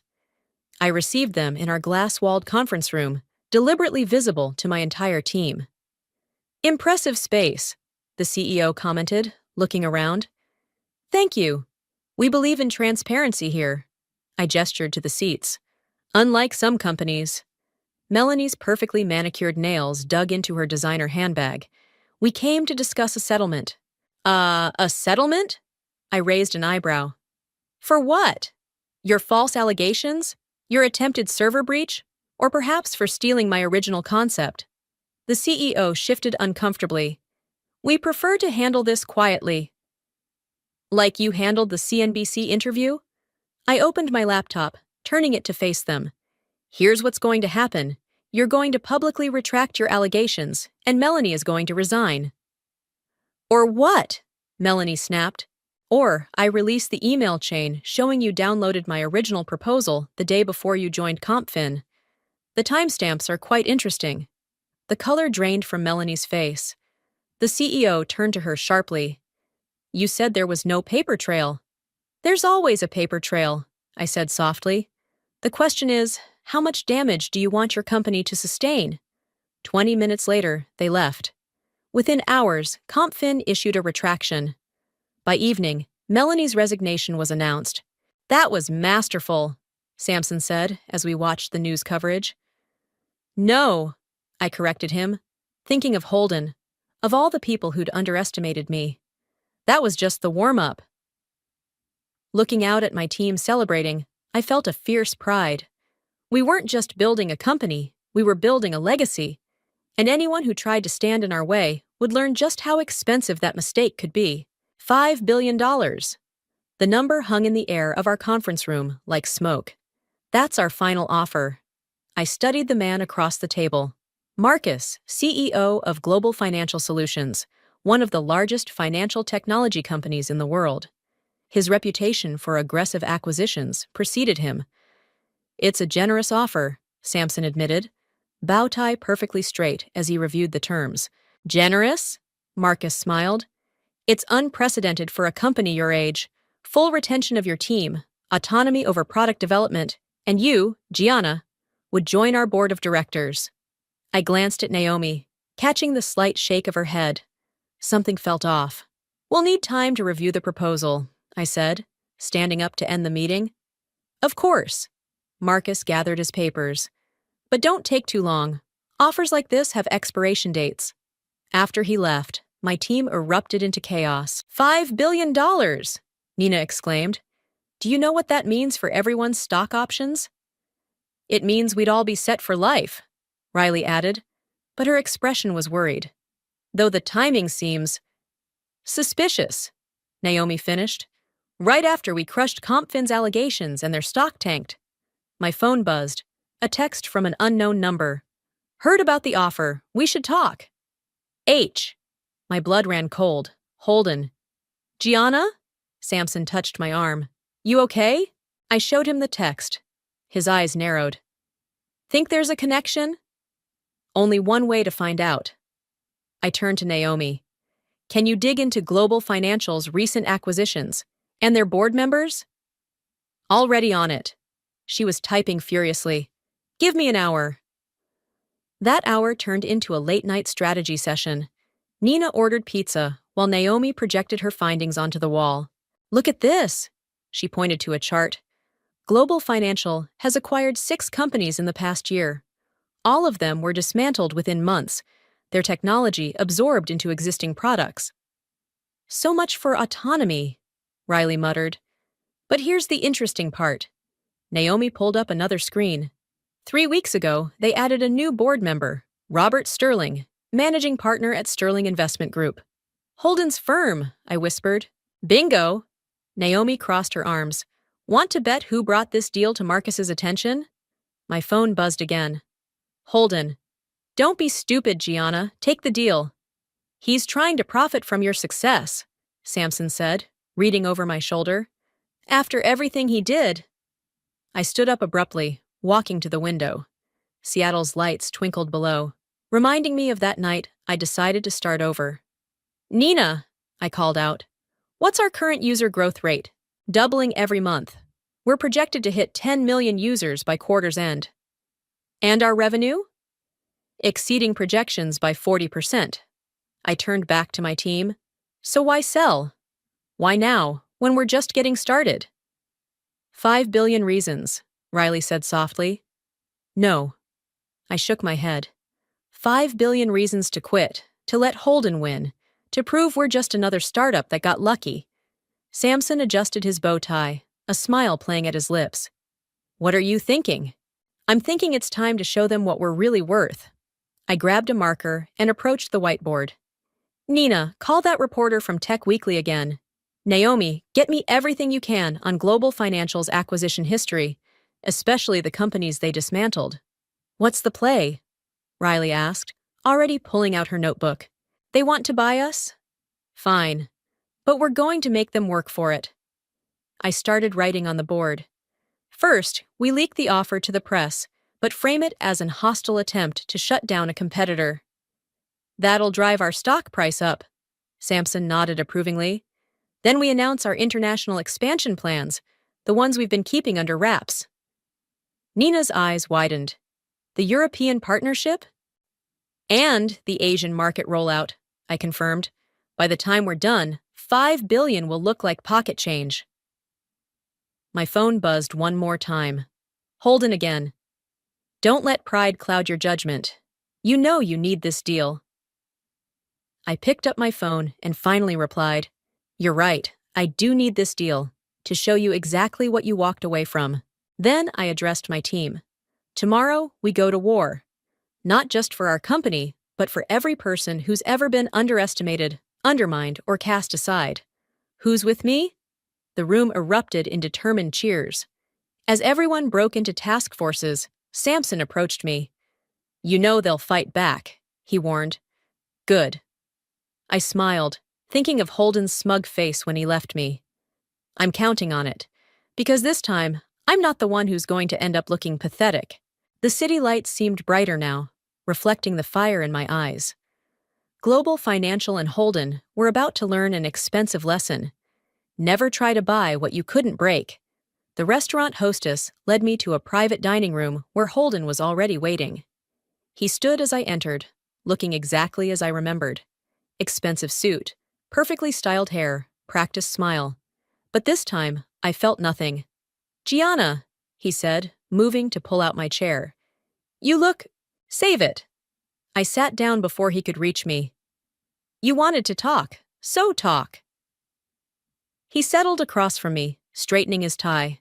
A nervous habit I used to find endearing. You're making a mistake rejecting Global Financial's offer. Really? Our stock price jumped 15% after we announced our expansion plans. A temporary spike. He leaned forward. Listen, I know you're trying to prove something. Trying! I laughed. Our company is valued at $7 billion now. I'd say I've proven plenty. The waiter arrived with water. Holden waited until he left before continuing. Marcus is losing patience. He doesn't like being played with. Interesting choice of words. I pulled out my phone, showing him the screen. Almost as interesting as these emails between you and Robert Sterling, discussing how to force a hostile takeover of Wealthwise. His face paled slightly. Where did you get those? I have friends in interesting places, friends who actually stick around when things get tough. This isn't personal, Gianna. No? I raised an eyebrow. So you didn't tell Marcus about my emotional instability during the divorce? Didn't suggest I might crack under pressure? He shifted uncomfortably. You're twisting things. Actually, I'm finally seeing things clearly. I opened my portfolio. Here's what's going to happen. You're going to take this back to Marcus and Sterling Investment Group. He glanced at the documents. A counteroffer? A warning. If Global Financial attempts any hostile moves against Wealthwise, these emails go public. I'm sure the SEC would be very interested in the timing of certain stock purchases. You're bluffing. Try me. I stood up. Oh, and Holden, that blonde you've been seeing? Melanie's friend, right? She works for me now. Funny how karma works. His face contorted with anger. You vindictive. Careful, I cut him off. Your true colors are showing. Again.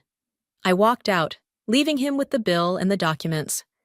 Outside, Riley was waiting in her car. How'd it go? Exactly as planned. I buckled my seatbelt. Call Samson. Tell him to expect Marcus's call within the hour. Back at the office, Naomi was monitoring social media reactions to our expansion announcement. We're trending worldwide. The European markets are especially excited. Perfect timing, Nina added, rushing in. Tech Weekly just ran our feature on democratizing financial planning. The response is incredible. My phone rang. Samson. Marcus just called. He's furious. Says we're making a huge mistake. Good. I put him on speaker. How long until they make their move? Based on their trading patterns? Tomorrow morning. They'll try to trigger a sell-off. They're in for a surprise, Naomi smirked, showing me her screen. Our new security protocol is ready. Let them try to breach our systems now. The next morning, we gathered in the conference room, watching the market open. Right on schedule, large blocks of Wealthwise stock appeared for sale. They're trying to panic small investors, Samson explained. Not trying, succeeding. Riley pointed at the dropping numbers. I picked up my phone and dialed a number. Time to launch Phase 2. Within minutes, news alerts started flashing. Wealthwise announces revolutionary banking partnership. Major European banks sign exclusive deals with Wealthwise. Asian markets welcome Wealthwise innovation. The stock price froze, then began to climb. Now, I told Naomi. She pressed enter, and our new platform feature went live. Instant international money transfers at a fraction of traditional costs. Something we'd been developing in secret for months. My phone buzzed with a text from Holden. You're playing a dangerous game. I replied, no, I'm winning one. By closing bell, our stock had hit a new record high. Global Financial's hostile takeover attempt had failed spectacularly, and Marcus's reputation was taking a hit. Look at this! Nina showed me her tablet. Business headlines were calling it the Tech David and Goliath story of the year. Should we expect retaliation? Riley asked. No, Samson answered, straightening his bow tie. They can't risk the exposure. Those emails Gianna has, they're career enders. I looked around at my team, my real family. Thank you, all of you. This victory belongs to everyone in this room. To us. Naomi raised her coffee cup. To karma, Riley added with a grin. I glanced at my phone one last time. Another text from Holden. I underestimated you. Yes, I whispered, deleting the message. You did. The Seattle skyline stretched before us, but now it didn't look like a reminder of what I'd lost. It looked like the beginning of what I'd won. Sign here and here. My lawyer pointed to the marked lines on the divorce papers. And initial these 3 pages. The penthouse conference room offered a panoramic view of Seattle, the same city where my marriage had crumbled a year ago. Now I was ending it on my terms. Holden sat across the table, his lawyer whispering in his ear. He looked smaller somehow, less intimidating than I remembered. Before we finish, I said, putting down my pen, there's something you should know. He looked up warily. I'm buying your firm's building. His face went slack. What? Sterling Investment Group's lease expires next month. As the new owner, I'm not renewing it. You can't do that, he sputtered. Actually, she can. Sampson stepped forward, placing a document on the table. The purchase was finalized this morning. Holden's lawyer grabbed the paper, scanning it frantically. This is legitimate. Of course it is, I smiled, signing the final divorce paper with a flourish. Oh, and the moving company will be there Monday. I'd start packing if I were you. This is petty revenge, Holden snapped. No, this is business. I stood up. You taught me that, remember? When you called me a burden? The lawyers gathered the papers, while Holden sat there stunned. As I turned to leave, he called out, You've changed. No. I paused at the door. I've just stopped letting people like you define my worth. Outside, Riley was waiting with champagne. Is it done? Almost. I checked my phone as it buzzed with a news alert. Wealthwise announces major partnership with Asian Financial Coalition. Our stock just hit another record, Naomi reported, joining us. The market loves the expansion news. Perfect timing, I smiled. Ready for phase 2? We headed to our office, where the team was gathered for an all-hands meeting. Nina had orchestrated everything perfectly. Cameras were set up for the live stream announcement. Going live in 3, 2, 1. The red light blinked on. Good morning, I addressed the cameras. Today marks a new chapter for Wealthwise. We're not just expanding globally, we're revolutionizing how people access financial services.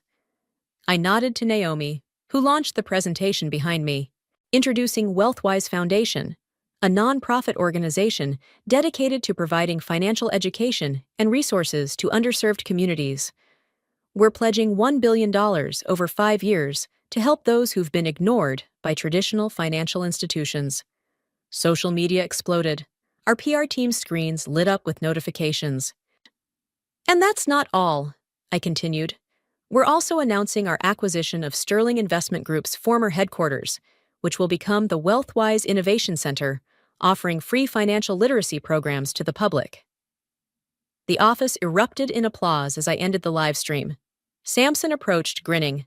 That was masterful, using Holden's building for public good, poetic justice at its finest. My phone buzzed. A text from Melanie. I was wrong about you, both of us were. Delete, I muttered, then addressed my team. Everyone, listen up. The room quieted. A year ago, I thought losing my job and my marriage was the end of my story. But you all proved me wrong. You showed me it was just the beginning. To new beginnings, Riley called out, raising her glass. And to karma, Nina added. As celebrations broke out around me, I slipped into my office and opened my desk drawer. Inside was the note Holden had left the day he walked out. I'd kept it as a reminder, but now... You don't need that anymore, Naomi said from the doorway. I crumpled the note and tossed it in the trash. No, I don't. The foundation announcement is trending worldwide, she reported. People are calling you a modern-day Robin Hood. I laughed. Robin Hood stole from the rich. I just beat them at their own game. My phone rang. It was Sampson. You need to see this. Turn on CNBC. The office TV flickered to life, showing breaking news. Global Financial Solutions CEO Marcus steps down amid investigation. Those emails we had? Samson's voice was gleeful. Someone leaked them to the SEC. What a shame, I said, not even trying to hide my satisfaction. I wonder how that happened. Karma's not just a concept, Riley chimed in. Sometimes it's a carefully executed plan. Looking out at the Seattle skyline, I felt a sense of completion. The woman who'd stood crying in her bedroom doorway a year ago was gone. In her place stood someone stronger, someone who'd learned that the best revenge isn't just success, it's success with purpose. My phone buzzed one final time. A text from an unknown number. You won. I didn't bother responding. He was right. I had won. But more importantly, I'd found something worth fighting for. My own power, my own worth, and a legacy that would help others find theirs too. And now, please welcome our keynote speaker, Wealthwise CEO Gianna. The applause thundered through the convention center as I took the stage at the Women in Tech Summit. The same stage where, just 2 years ago, I'd watched others speak while feeling small and insignificant in my corporate job. Thank you, I began, setting aside the prepared speech. But today, I'm not here to talk about success. I'm here to talk about failure. The audience quieted. Specifically, the day I thought my life was over. When my husband walked out, calling me a burden because I'd lost my job. Movement at the back of the hall caught my eye. Holden slipping into the audience. Perfect timing. That man did me a favor, I continued. He showed me that my worth wasn't tied to his approval or anyone else's. But this isn't a revenge story. I gestured to the side of the stage where my team sat. This is a story about finding your real family, about building something meaningful. Nina gave me a thumbs up while Riley wiped away tears. Wealthwise wasn't built on venture capital or market strategies. It was built on second chances. Every person on my team has a story of being underestimated, overlooked, or pushed aside. I clicked to the next slide, showing the Wealthwise Innovation Center, formerly Sterling Investment Group's building. Yesterday, we welcomed our 10,000th student to our free financial literacy program. Next week, we're opening centers in Tokyo and London, but numbers aren't what matter. I pointed to a young woman in the front row. What matters is that Sarah here, who just graduated from our coding boot camp, starts her new job on Monday. Sarah stood up, beaming, as applause broke out. That's what revenge really looks like. Not destroying others, but lifting people up. Creating opportunities, building bridges instead of burning them. From the corner of my eye, I saw Holden stand up, moving toward the exit. To the person leaving right now, yes, you, Holden, thank you. Thank you for showing me exactly who I didn't want to be. He froze, all eyes turning to him. Success isn't about proving others wrong. It's about proving yourself right. And sometimes, the people who hurt us become our greatest teachers. Holden slipped out the door as I continued. Last month, someone asked me if I'd forgiven him. The truth is, I have. Not because he deserved it, but because holding on to anger was holding me back. Samson adjusted his bow tie, nodding approvingly from his seat. Today, Wealthwise announces our biggest initiative yet, a $100 million fund for women entrepreneurs starting over, because everyone deserves a second act. The audience erupted in cheers. Naomi projected the application website onto the screen behind me. Applications open today. And yes, we're accepting candidates with no experience, no connections, and especially those who've been called burdens by people too small to see their potential. After the standing ovation, after the interviews and photographs, I found my team waiting backstage. That wasn't the speech we prepared, Nina said, grinning. No, Riley hugged me. It was better. Speaking of better, Naomi checked her phone. Applications are flooding in, over 5,000 already. And guess who just posted on LinkedIn? Samson showed us his screen. Holden had announced his retirement from investment banking, citing personal reasons. Karma really is a patient friend, Riley laughed. Not karma, I corrected her. Growth. He's finally learning what we already know, that true power isn't in tearing people down. My phone buzzed with a text from Melanie. You've built something amazing. I was wrong about everything. This time, I replied. There's room for everyone at the table, even former rivals. Looking at my team, my family, I felt something I hadn't expected. Peace. Not the fierce satisfaction of revenge, but the quiet confidence of knowing exactly who I was and what I stood for. Ready to change more lives? I asked them. Always, they responded in unison. Outside, Seattle's skyline sparkled in the evening light. But I wasn't looking at the view anymore. I was looking at the reflection in the window, at a woman who'd turned pain into purpose, betrayal into blessing, and revenge into revolution. The story wasn't over. It was just beginning. And this time, everyone was invited to be part of it. Let's go home, I told my team. We've got work to do, because the best revenge isn't just living well, it's helping others live better too. And that's a story worth telling, again and again, until everyone finds their own power to rise. I stood frozen in the doorway of my favorite bistro, watching my husband of 8 years feed chocolate cake to my best friend. Not a friendly bite between acquaintances. No, this was the intimate kind of gesture you'd see in wedding photos. His fingers lingered on her lips a moment too long, and her giggle carried across the restaurant like a knife to my gut. My name is Callie, and this is how I discovered my marriage was over. Oh my God, I heard someone whisper behind me. Isn't that his wife? I should have turned around and walked away with dignity. Instead, I walked straight to their table, my heels clicking against the hardwood floor like a countdown to destruction. They didn't notice me until I was right there, casting a shadow over their cozy little dessert date. Well, this is awkward, I said, my voice steadier than I felt. Trey jumped like he'd been shocked. Callie, what are you? This isn't... Save it. I turned to Bonnie, who at least had the decency to look ashamed. 8 years of friendship, and this is how you repay me? We didn't mean for this to happen, Bonnie stammered, wiping chocolate from her lip with a trembling hand. It just did.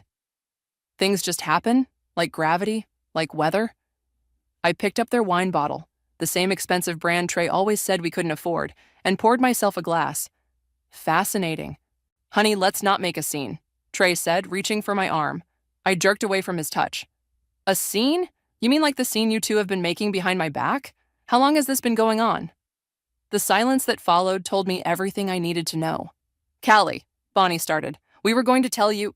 When? After you'd finished planning whatever surprise you've got up your sleeves? I'd overheard Trey on the phone earlier that week, talking about some big announcement. Now it all made horrible sense. The restaurant had gone quiet. Every eye was on us, but I couldn't bring myself to care. 8 years of marriage, of building a life together in our dream home, reduced to this moment in a busy bistro on a random Tuesday afternoon. Actually, Trey straightened his shoulders, suddenly finding his courage. We were going to tell everyone this weekend. We're getting married. I laughed. I couldn't help it. The sound was hollow and sharp, like breaking glass. Married? You're not even divorced yet.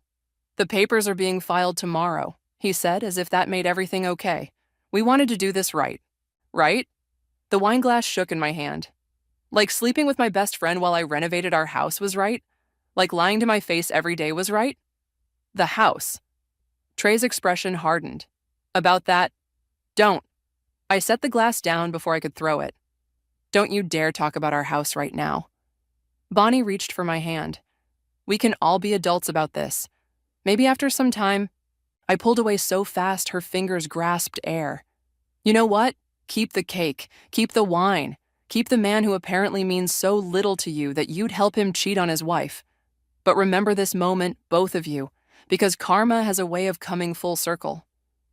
I turned to leave, then stopped. Oh, and Bonnie? Remember that gorgeous Valentino dress you left at my house last month? I donated it to the thrift store. Hope that was adult enough for you. The walk home was a blur. I barely registered the concerned text from my sister Cameron or the 3 missed calls from my dad. All I could think about was how Trey and Bonnie were probably still sitting there, planning their perfect future in my perfect house. What they didn't know, what nobody knew, was that the house they were so eagerly plotting over wasn't Trey's achievement at all. That beautiful Victorian with its hand-carved moldings and restored hardwood floors? That was all thanks to my inheritance, carefully hidden away in a trust my mother had set up before she died. I unlocked the front door, running my hand along the wallpaper I'd specially ordered from France. Every inch of this house held pieces of my heart, my history, my future. And now they thought they could just take it? My phone buzzed again. A text from Trey. We need to talk about living arrangements. I smiled for the first time that day, thinking about the property deeds safely locked away in my father's safe. Oh, we certainly do, I whispered to the empty foyer. We certainly do. My sister Cameron burst through my front door the next morning with 2 cups of coffee and a determined look on her face. Okay, spill everything. Your texts last night were a mess. I was still in my pajamas, curled up on the window seat where I'd spent most of the night. You mean the ones with all the knife emojis? Those would be the ones. She handed me a coffee and sat down. Dad's worried sick. He wanted to come over, but I told him to give you space. I ran into Trey and Bonnie at Café Marcel yesterday, I said, taking a sip. They're getting married. They're what? Cameron nearly dropped her cup. But you and Trey aren't even... Divorced? Yeah, that's happening today, apparently. I showed her Trey's latest text. Meeting with lawyers at 2. Don't be difficult about this. Don't be difficult. Cameron's face flushed with anger. Who does he think he is? Before I could answer, voices drifted up from the street. Through the window, I watched Trey and Bonnie pull up in his car. They were laughing about something, and Bonnie was wearing one of her signature sundresses, probably bought with the credit card I'd helped her apply for last year. Oh, this should be good, Cameron muttered as the front door opened. Trey walked in like he owned the place, Bonnie trailing behind him. They both froze when they saw Cameron. Family meeting? Trey asked, his tone deliberately light. How nice. Just checking on my sister after you nuked her life, Cameron replied sweetly. You remember what sisters do, right? Support each other? Or did you forget that while you were sleeping with her best friend? Cameron, I warned, though secretly I was glad she was there. We're here to talk about the house, Trey said, ignoring Cameron's jab. Callie, be reasonable. This was my investment. My money built this place. I took another sip of coffee to hide my smile. Did it? Don't start, he sighed. Look, I'm willing to be generous. Take 2 weeks to find a new place. I'll even help with the security deposit. How magnanimous of you, Cameron snorted. Bonnie stepped forward, wringing her hands. Callie, I know this is hard, but Trey and I want to start our life together. This house, it means so much to us. To you? I stood up slowly.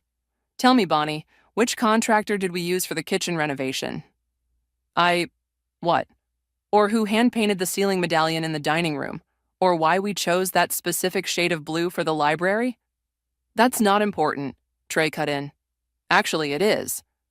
I walked to the library doors, running my hand along the frame. Because while you were working late, or so you said, I was here, planning, designing, creating our home. With my money, Trey insisted.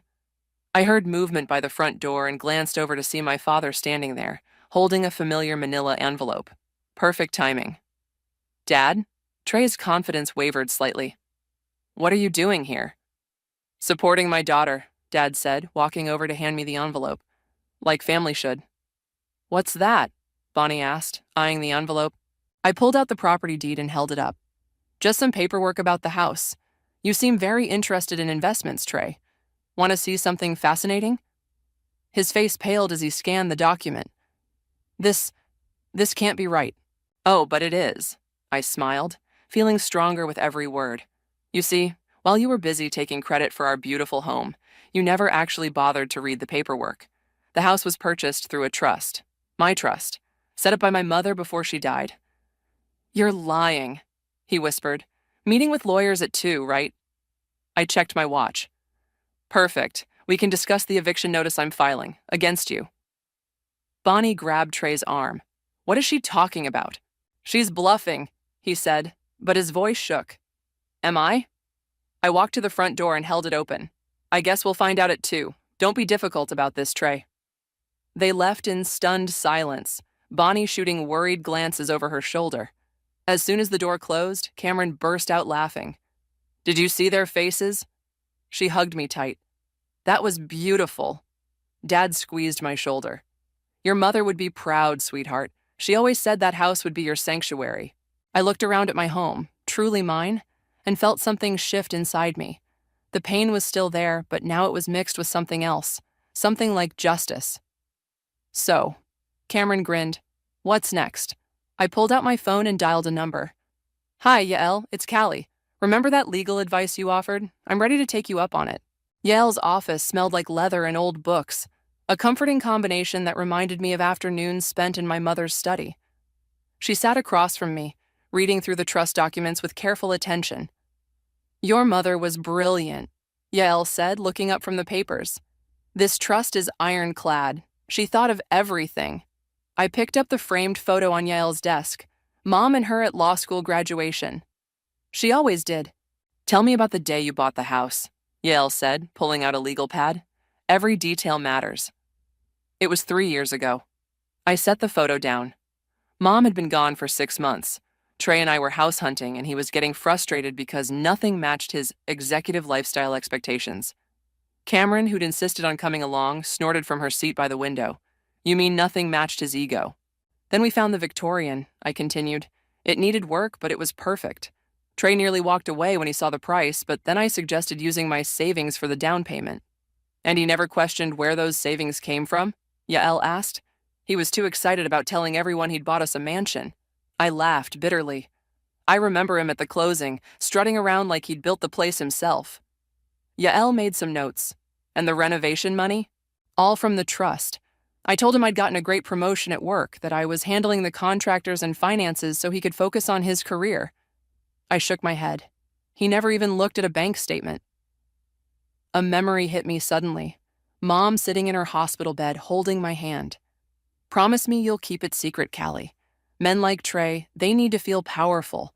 Let him think he's in control, but always keep your independence. Your mother knew, Yael said softly, reading my expression. She saw right through him. She saw everything. I wiped away a tear. I should have listened sooner. Cameron moved to sit beside me. You listened when it mattered. Now what's our next move? Yael spread out several documents. First, we file a response to his divorce petition, highlighting the house's ownership. Then, her phone buzzed. She glanced at it and raised an eyebrow. Well, this is interesting. Trey's mother, Aurora, just called my office. She wants to meet. Aurora? I hadn't spoken to my mother-in-law since the bistro incident. Why? Let's find out. Yael dialed the number and put it on speaker. Callie? Aurora's voice filled the room. Are you there? I'm here, Aurora.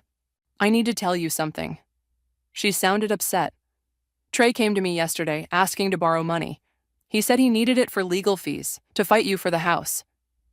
I exchanged looks with Cameron. And? I started asking questions about the house, about Bonnie, about everything. Aurora's voice hardened. He lied to me, didn't he? About how he afforded that house? Yes, I said simply. That boy. She took a shaky breath. I raised him better than this. I want to help make this right. Yael leaned forward. What kind of help are you offering, Aurora? Information about their plans and... She paused. About some business dealings Trey's been hiding, things his clients might want to know. Cameron grabbed my arm, excited. This is perfect. Why are you doing this? I had to ask. Because your mother was my friend too, Callie, and because what they're doing is wrong. Aurora's voice cracked. I've already lost one daughter when your sister-in-law cut ties with us. I don't want to lose you too. I remembered all the Sunday dinners, the holiday celebrations, the way Aurora had welcomed me into her family. Thank you, I whispered. After the call ended, Yael started revising her notes. This changes things. With Aurora's help, we can build an even stronger case. Not just for the house, Cameron added, if what she's hinting about Trey's business is true. I stood and walked to the window, watching the city below. Somewhere out there, Trey and Bonnie were probably planning their future in my house, thinking they had all the power. Callie? Yael called. What do you want to do? I turned back to them, thinking of Mom's last gift to me. Not just the house, but the strength to stand up for myself. I want everything, I said firmly. The house, the truth, all of it. They think they can just take what's mine? Let's show them how wrong they are. Yael smiled and picked up her phone. I'll clear my schedule. We have work to do. Cameron hugged me. Mom would be so proud right now. Looking at the photo of Mom and Yael one more time, I felt certain she already was. The sound of a key in the front door made me freeze in my home office. I'd changed the locks yesterday, which meant only one person could be letting themselves in. Callie? Trey's voice echoed through the house. We need to talk. I closed my laptop and took a deep breath. Right on schedule. Aurora had warned me he'd try something like this. In here, I called out, straightening the papers on my desk. He walked in like he owned the place, Bonnie trailing behind him. She was wearing one of my old scarves, probably forgotten in the guest room during one of our wine nights. The sight made my blood boil. You changed the locks, Trey said, his voice dangerously calm. My house, my locks. I gestured to the chairs across from my desk. Please sit. I assume this is about the eviction notice? Bonnie perched nervously on a chair. This is ridiculous, Callie. We can work something out. Like you worked something out with my marriage? I smiled pleasantly. No, I don't think so. Look, Trey leaned forward. I've been patient, I've been reasonable, but this ends now. I built this life, this house. Did you? I opened my desk drawer and pulled out a thick folder. Because these receipts tell a different story. The Italian marble in the kitchen, paid for by me. The custom woodwork in the library, also me. Should I go on? Those were joint accounts. No, they weren't. I slid a bank statement across the desk. This was all from my personal account, the one you never questioned because you were too busy taking credit for everything. Bonnie grabbed Trey's arm. What is she talking about? She's lying, he snapped, but his face had gone pale. She has to be. Your mother doesn't think so. I watched his expression change. We had a lovely chat yesterday. You talked to Aurora? Bonnie's voice went up an octave. She's very interested in the truth coming out. I stood up, walking to the window. About the house? About your relationship?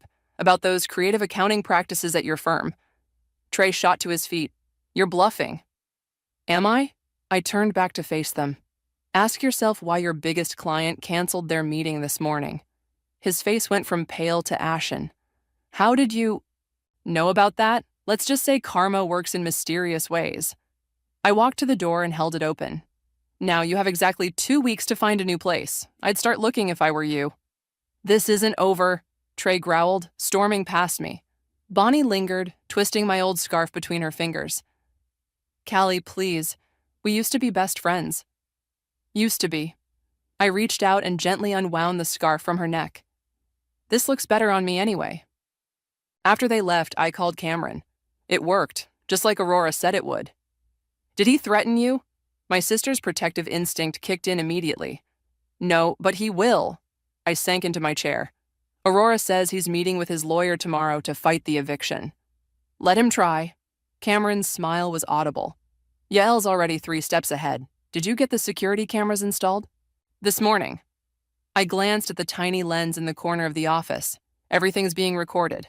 Perfect. Oh, and Dad wants to know if you're coming to dinner tonight. He's making your favorite pasta. Tell him yes. I needed family right now. Real family. My phone buzzed with a text from Aurora. He's furious. Called me ranting about betrayal. You were right about everything. I texted back. Thank you for helping. I know this isn't easy. It's necessary, she replied. By the way, check your email. Just forwarded you some interesting documents from Trey's home office. I opened my laptop and clicked on the new email. What I saw made me gasp. Cameron, I said into the phone, call Yael, now. Aurora just sent proof of Trey's creative accounting, and it's worse than we thought. How much worse?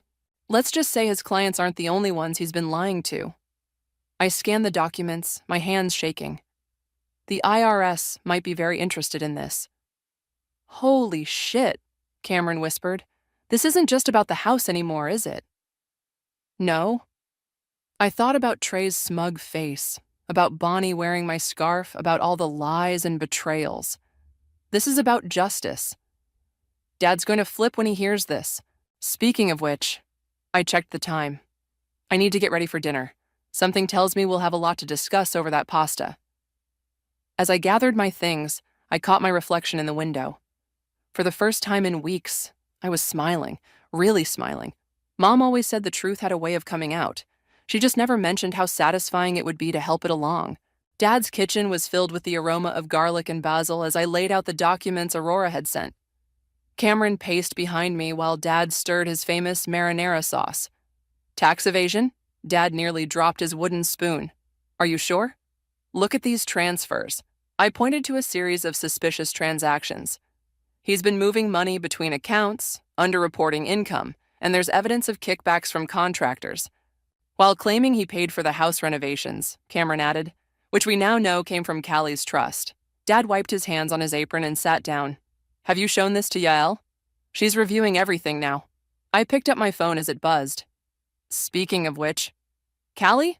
Yael's voice was excited. Are you with your family? Yes, you're on speaker. Good, because they need to hear this. I just got off the phone with Aurora. Trey's planning a party next weekend. Cameron snorted. A party? Now? Not just any party. He's invited all his major clients, business partners, even some local politicians. He's planning to announce his engagement to Bonnie and... Yael paused for effect. Formally claim the house as a wedding gift to her. He what? Dad's face turned red. That entitled little... Wait, I cut in. When exactly is this party? Saturday night. Aurora says he's having it catered at the house. Your house. Cameron grabbed my arm. Callie, are you thinking what I'm thinking? If you're thinking this is the perfect opportunity to expose everything, then yes. I couldn't help smiling. What better way to reveal the truth than in front of everyone who matters to him? I like where this is going, Yael said. But we need to be strategic. One wrong move and we could face legal complications. Dad stood up and returned to his sauce. You need backup. People who can verify your story. Aurora, I said immediately. She's willing to speak up, and I bet some of those contractors would talk if we approached them. Leave the contractors to me, Yael replied. I've already made some calls. 2 of them are pretty angry about Trey taking credit for their work. Cameron clapped her hands. This is perfect. But wait, how are you going to get into the party? He's not exactly going to invite you. Actually, Yael's voice took on a mischievous tone. Aurora already handled that. She insisted that Callie be invited, told Trey it would look suspicious if his soon-to-be ex-wife wasn't there to support the transition. He agreed, probably thinking you wouldn't show up. Oh, I'll show up all right.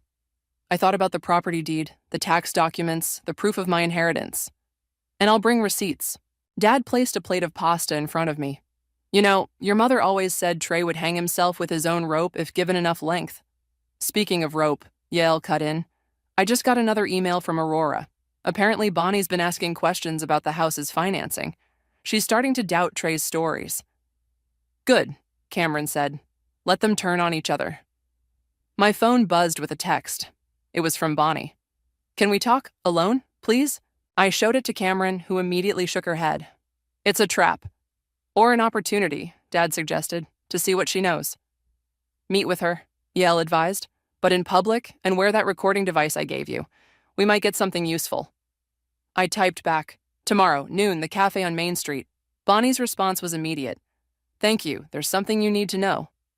Well, Cameron grinned. Looks like the happy couple isn't so happy anymore. Dad filled everyone's wine glasses. To Karma, he said, raising his glass, and to my daughter, who's twice the person they'll ever be. To Mom, I added softly, who made sure I'd always have a home of my own. As we ate dinner and finalized our plans, I felt stronger than I had in months. Trey thought his party would be a celebration of his triumph. Instead, it would be the stage for his downfall. One more thing, Yael said before hanging up. Wear that red dress you bought for your anniversary. You know, the one Trey said was too expensive? I laughed. The one I bought with my own money? Exactly. Let's show them exactly what they're dealing with. After the call ended, Cameron helped Dad clear the dishes. You know what's funny? She said. Trey always bragged about being the smart one in your marriage. I picked up my wine glass, thinking about the party to come. Well, we're about to show everyone just how wrong he was about that, too. The cafe was quiet when Bonnie walked in. Her designer handbag clutched like a shield. She looked smaller somehow, less confident than the woman who'd been parading around my house days earlier. You came, she said, sliding into the seat across from me. You said I needed to know something. I kept my voice neutral, aware of the recording device in my jacket pocket. The waitress brought us coffee. Bonnie wrapped her hands around her cup but didn't drink. It's about Trey, about the party this weekend. The engagement celebration? I raised an eyebrow. Or the kick Callie out of her house party? Both, neither. She glanced around nervously. Things aren't what they seem. That's rich coming from you. I deserve that. She pulled out her phone and showed me a series of text messages. But look at these. Trey's been lying to everyone, including me. I scanned the messages. Conversations between Trey and various business contacts, each one more damning than the last. He told me the house was his greatest achievement, Bonnie said quietly, that he'd earned every penny himself, but these numbers don't add up. They never did. I sipped my coffee. Why are you showing me this? Because she was interrupted by her phone ringing. Trey's name flashed on the screen. She declined the call with shaking fingers. Trouble in paradise? He's different now. Tears welled in her eyes. Aggressive, controlling. Yesterday he screamed at me for asking about the mortgage papers. Funny how karma works. I couldn't help the edge in my voice. I know you hate me, she whispered. You should. But Callie, he's planning something at this party, something big. He keeps talking about making examples of people who cross him. My phone buzzed. A text from Aurora. Trey just left my house. He's unraveling. Be careful. What kind of examples? I asked Bonnie. I don't know exactly, but she jumped as the cafe door opened. Trey stormed in, his face twisted with rage. I knew it. What are you doing here? Having coffee, I said calmly. It's still a free country. Bonnie, let's go. He grabbed her arm roughly. Now. Hey, the waitress stepped forward. Take your hands off her or I'm calling the police. Trey released Bonnie but leaned over our table. You think you're so clever, don't you? Turning everyone against me? My own mother? My fiancé? You did that all by yourself. I stood up slowly. And you're making quite a scene. Several customers had their phones out recording. Trey noticed and straightened up, adjusting his tie. Saturday night, he said through clenched teeth. Everything will be settled then. Looking forward to it. I smiled sweetly. I already picked out my dress.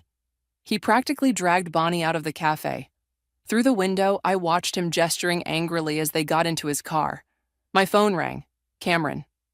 Aurora just sent me a video. You need to see this now. On my way. I left cash for the coffee and hurried out. 20 minutes later, I sat in Yael's office watching footage from Aurora's security camera. Trey was pacing her living room, ranting. I'll show them all, he was saying. Especially Callie. Think she can humiliate me? I've got dirt on every person coming to that party. By the time I'm done, no one will dare question me again. He's planning to blackmail his own clients? Cameron looked horrified. Not just them. Yael paused the video. Aurora found a file on his laptop. He's been collecting information on everyone. Business partners, politicians, even Bonnie. That's why she came to me today. I remembered her trembling hands. She's scared of him. We all should be, Yael said grimly. Men like this are most dangerous when cornered. My phone buzzed with another text from Bonnie. I'm sorry about today, but please be careful. He's not the man I thought he was. No, I murmured. He's exactly the man my mother warned me about. So, what's our play? Cameron asked. Yael spread out some papers. We move up our timeline. The party's in 3 days. We need everything ready. The property documents, the financial records, the witness statements. And Aurora? She'll be there, Yael confirmed, along with some other surprise guests Trey won't be happy to see. I thought about his threat in the cafe, about Bonnie's fear, about all the lies finally coming to light. He wants to make an example of me. I picked up the property deed. Let's see how he likes being the cautionary tale instead. Cameron hugged me tight. 3 days. 3 days, I agreed, watching the paused video of Trey's angry face. Then everyone sees the truth. The party was in full swing when I walked into my house wearing the red dress that had once made Trey so angry. Cameron and Yael flanked me like bodyguards, each carrying folders that held our ammunition for the night. He's by the fireplace, Cameron whispered, making some kind of speech. Trey stood elevated on the hearth, champagne in hand, surrounded by the city's elite. Bonnie was at his side, wearing a forced smile and a dress that still had its price tags tucked inside. I could see them peeking out at her neck. Friends, colleagues, honored guests, Trey was saying. Tonight we celebrate new beginnings. And some endings, I announced loudly, making my way through the crowd. The room went silent. Trey's champagne glass froze halfway to his lips. Callie. He recovered quickly, his smile tight. How unexpected. Is it? Your mother insisted I come. I nodded to Aurora, who stood near the stairs with two men I recognized as federal agents, right on schedule. Well, Trey cleared his throat.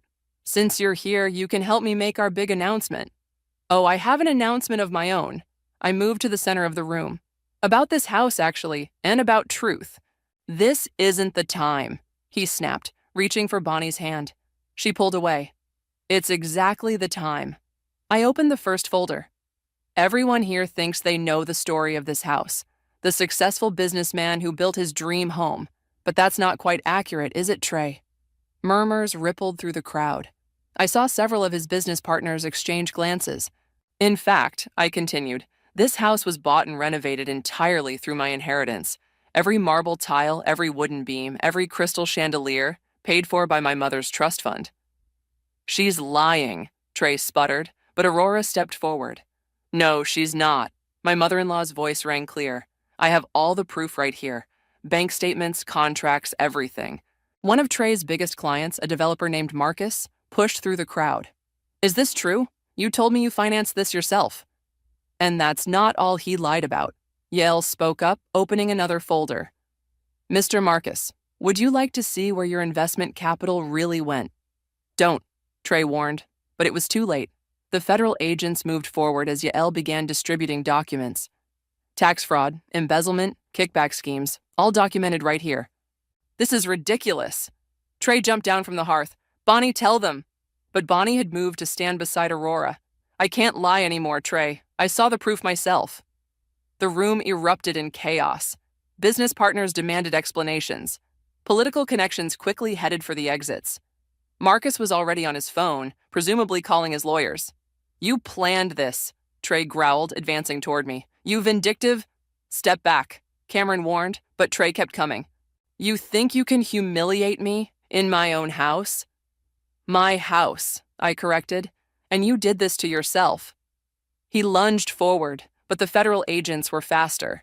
They caught his arms as he tried to grab me. Trey Morrison, one agent said, we have some questions about your financial records. You can't do this. He struggled against their grip. I built this. I earned this. The only thing you earned, I said quietly, was exactly what you're getting right now. Bonnie stepped forward, tears streaming down her face. I'm so sorry, Callie, for everything. Save it. I turned away from her. Just get out of my house. The agents led Trey away, reading him his rights as he continued to shout threats. The party guests quickly dispersed, leaving behind half-empty glasses and shattered illusions. Well, Cameron said, picking up an abandoned champagne flute. That was dramatic. Aurora hugged me tight. Your mother would be so proud, sweetheart. She always said the truth would come out eventually. Thank you, I whispered, for helping make it happen. What happens now? Bonnie asked quietly from the doorway. I looked at her. Really looked at her. She seemed small and lost. Nothing like the confident homewrecker who'd stolen my husband. Now, you leave. Start over. Maybe think about why you were willing to throw away 8 years of friendship for a man who lied to everyone in his life. She nodded, slipped off her engagement ring, and walked out without another word. Yael gathered up the documents, smiling. The DA will want to see all of this, and your house is officially safe. It always was, I said, looking around at the home my mother had made possible. He just never knew it. Cameron raised her glass. To karma. To truth, Aurora added. To Mom, I finished, feeling lighter than I had in months. And to new beginnings. Outside, I could hear police sirens fading into the distance, carrying away the man who thought he could take everything from me. Instead, he'd lost everything himself. The morning sun streamed through my library windows as I sorted through the last of Trey's belongings. Aurora had offered to handle it, but this was something I needed to do myself. My phone buzzed with a news alert. Local business leader pleads guilty to financial crimes. Below was Trey's mugshot, his face a mask of defeated arrogance. Good riddance, Cameron said, walking in with coffee. Did you see the sentencing recommendations? 5 to 7 years. I closed the box of his things. Karma really doesn't mess around. The doorbell rang. Through the window, I saw Bonnie standing on my porch looking nervous. Want me to send her away? Cameron offered. No. I took a deep breath. I need to do this. Bonnie had lost weight, and her designer clothes had been replaced with simple jeans and a sweater. She held out a familiar box. These are yours, she said. Things I borrowed over the years and never returned. I took the box. On top was the friendship bracelet I'd given her on her 30th birthday. Why are you here, Bonnie? I sold the ring, she blurted out. Trey's engagement ring. I donated the money to the women's shelter downtown. Good for you. She swallowed hard. I gave evidence to the DA about everything I knew, the fake accounts, the threats, all of it. Cameron appeared behind me. That was decent of you. Finally. I know it doesn't make up for what I did. Bonnie's eyes filled with tears. But I wanted you to know that you were right, about everything. And I'm getting therapy now. I hope it helps. I started to close the door, but she put her hand out. Wait, there's one more thing. She pulled out an envelope. Remember that business loan you helped me get? For my boutique? I'm signing the shop over to you. It's the least I can do. I looked at the envelope, then back at her. Keep it. Use it to build something honest this time. Really? Consider it my last act as your friend. I handed the box back to her, keeping only the bracelet. Good luck, Bonnie. After she left, Aurora called. The last of Trey's clients just pulled their accounts, she said, and Marcus wants to meet with you about investing in women-owned businesses. Tell him I'll think about it. I fingered the bracelet. How are you holding up? Better than expected. Actually, I'm having dinner with your father tonight. He's been very supportive through all this. Cameron's eyebrows shot up as I ended the call. Dad and Aurora? That's unexpected. Life's full of surprises. I walked to my mother's portrait above the fireplace. Speaking of which, I pressed the hidden panel she'd shown me years ago, revealing a small safe. Inside was one last envelope I hadn't opened yet. What's that? Cameron asked. Mom's final letter. She said to open it when I finally stood up for myself. The paper was thick, expensive, just like everything Mom chose. Her elegant handwriting filled the page. My dearest Callie, if you're reading this, you've finally discovered your own strength. I always knew you would. The house was never just about property or money. It was about giving you a foundation to build your life on. Your terms, your rules, your truth. I saw what Trey was long before you did, but you needed to see it yourself. That's why I set up the trust the way I did. Not to trick him, but to protect you until you were ready to protect yourself. Remember, your worth isn't in what you own or who loves you. It's in how you rise when life knocks you down. I'm so proud of you, my brave girl. All my love. Mom. Cameron wiped her eyes. She knew. She knew everything. She always did. I carefully folded the letter. Help me with something? We spent the afternoon rearranging furniture, hanging new artwork, and finally painting over the last trace of Trey's presence, the pretentious accent wall he'd insisted on in the dining room. As we worked, Aurora and Dad dropped by with dinner. Yael came later with a bottle of wine and news about the case. We sat in my newly arranged living room, laughing and sharing stories. A toast, Dad proposed, raising his glass. To new chapters. To family, Aurora added, squeezing his hand. To karma, Cameron grinned. To Mom, I said, looking at her portrait. And to the home she helped me build, in every way that matters. Outside, the sun set on my house. Truly mine now, in name and in spirit. Inside, surrounded by people who'd stood by me through everything, I finally felt the truth of Mom's words. This was never about revenge. It was about finding my own strength, my own voice, my own way forward, and I was ready for whatever came next. The sound of their laughter hit me before I even opened the bedroom door. I'd come home early from my sister's, thinking I'd surprise Jason with takeout from his favorite Thai place. Instead, I was the one getting the surprise of my life. I'm Marley, and until that moment, I thought I had it all. A successful career in marketing, a beautiful home in the suburbs, and what I believed was a rock-solid marriage of 8 years. Funny how life can shatter everything you think you know in the span of a heartbeat. My hand froze on the doorknob as I heard Rosalie's voice through the door. She has no idea, does she? God, we've been so careful. Careful is my middle name, Jason replied, followed by the rustle of sheets. Once the transfer goes through next week, we'll have everything set up. Poor, trusting Marley won't know what hit her. My stomach lurched, but I forced myself to stay silent, pressing my ear against the door. How much are you moving? Rosalie asked. Everything. The joint accounts, the investment portfolio, even her inheritance from her dad. She gave me access last year, remember? By the time she figures it out, we'll be sipping margaritas in Cabo. I bit down hard on my knuckles to keep from screaming. Rosalie, my best friend since college, the woman who'd been my maid of honor, who'd held my hand through my father's funeral, was in my bed with my husband, plotting to destroy me. What about the house? Rosalie's voice dripped with false concern. Already working on it. Convinced her to sign it over to an LLC last month. Said it was for tax purposes. Jason's smug laugh made my blood boil. She trusts me completely. It's almost too easy. The takeout bag slipped from my fingers, landing with a soft thud on the carpet. Inside the room, everything went quiet. Did you hear something? Rosalie whispered. That was my cue. I straightened my spine, took a deep breath, and walked down the hallway, making sure my heels clicked loudly against the hardwood floors. Jason, I called out cheerfully. I'm home early. The scrambling sounds from the bedroom would have been comical if they weren't breaking my heart.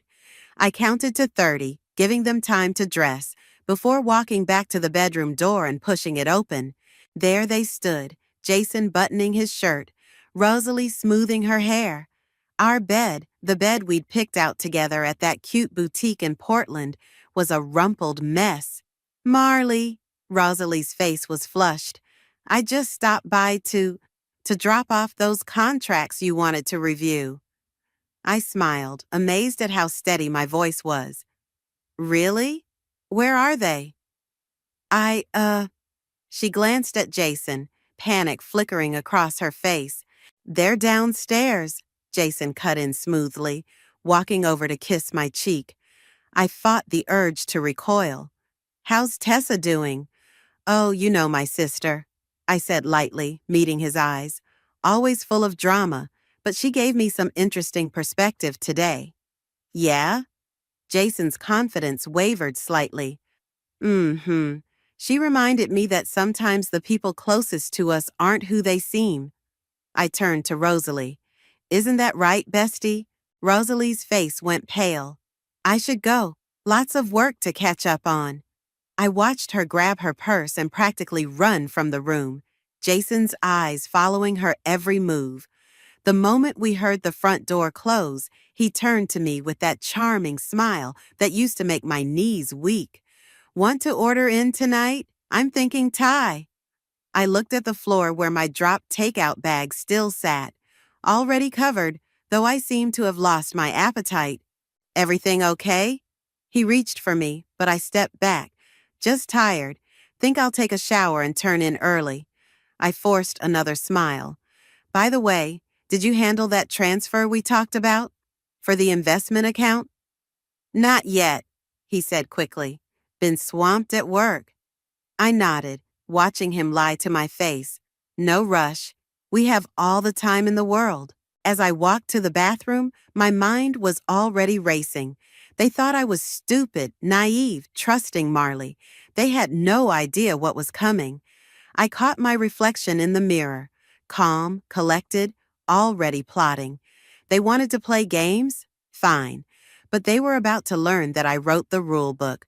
I turned on the shower to mask any sound and pulled out my phone.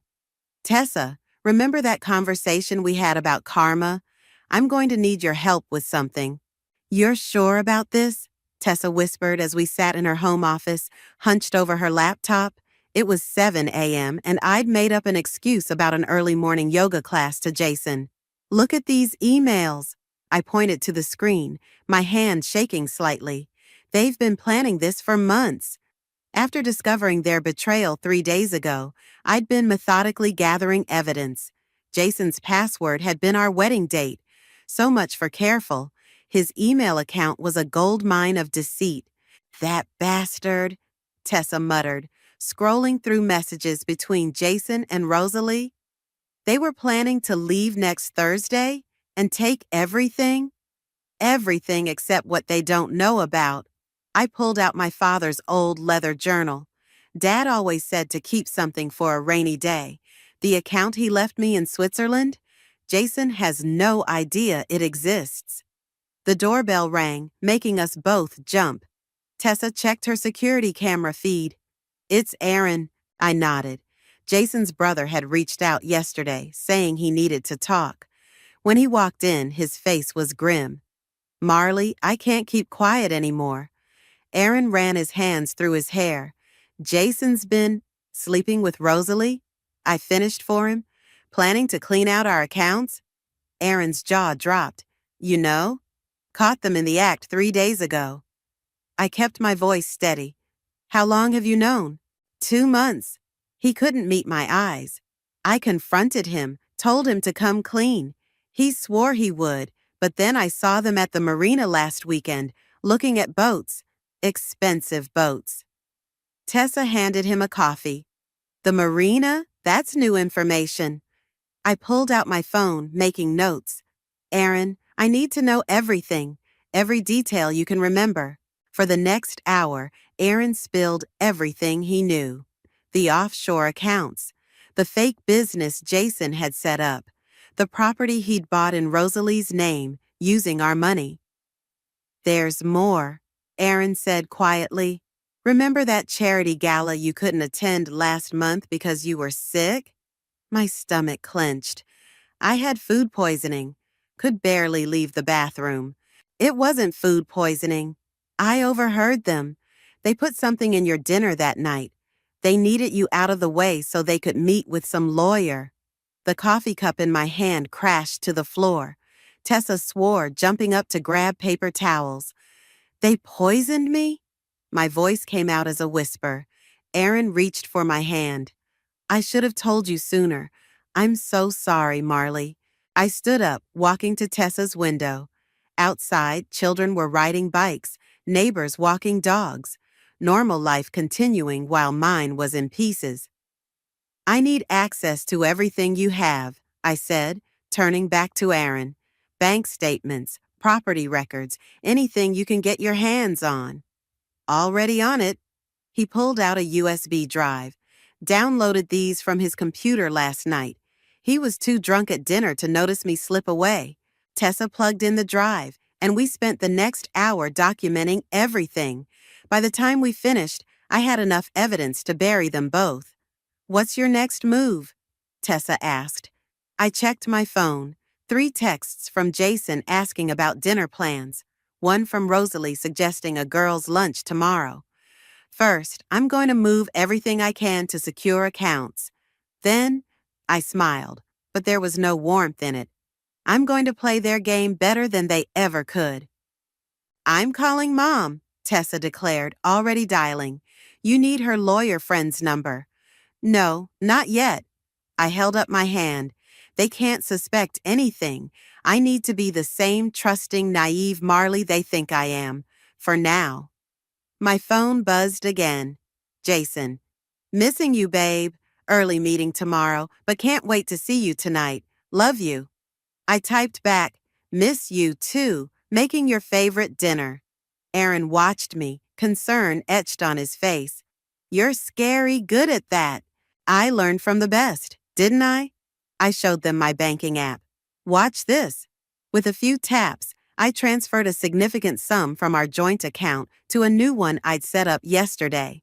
The transfer description read, Investment Portfolio Reallocation.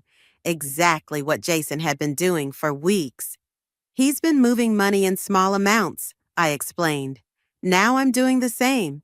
By the time he notices, it'll be too late. Tessa hugged me tight.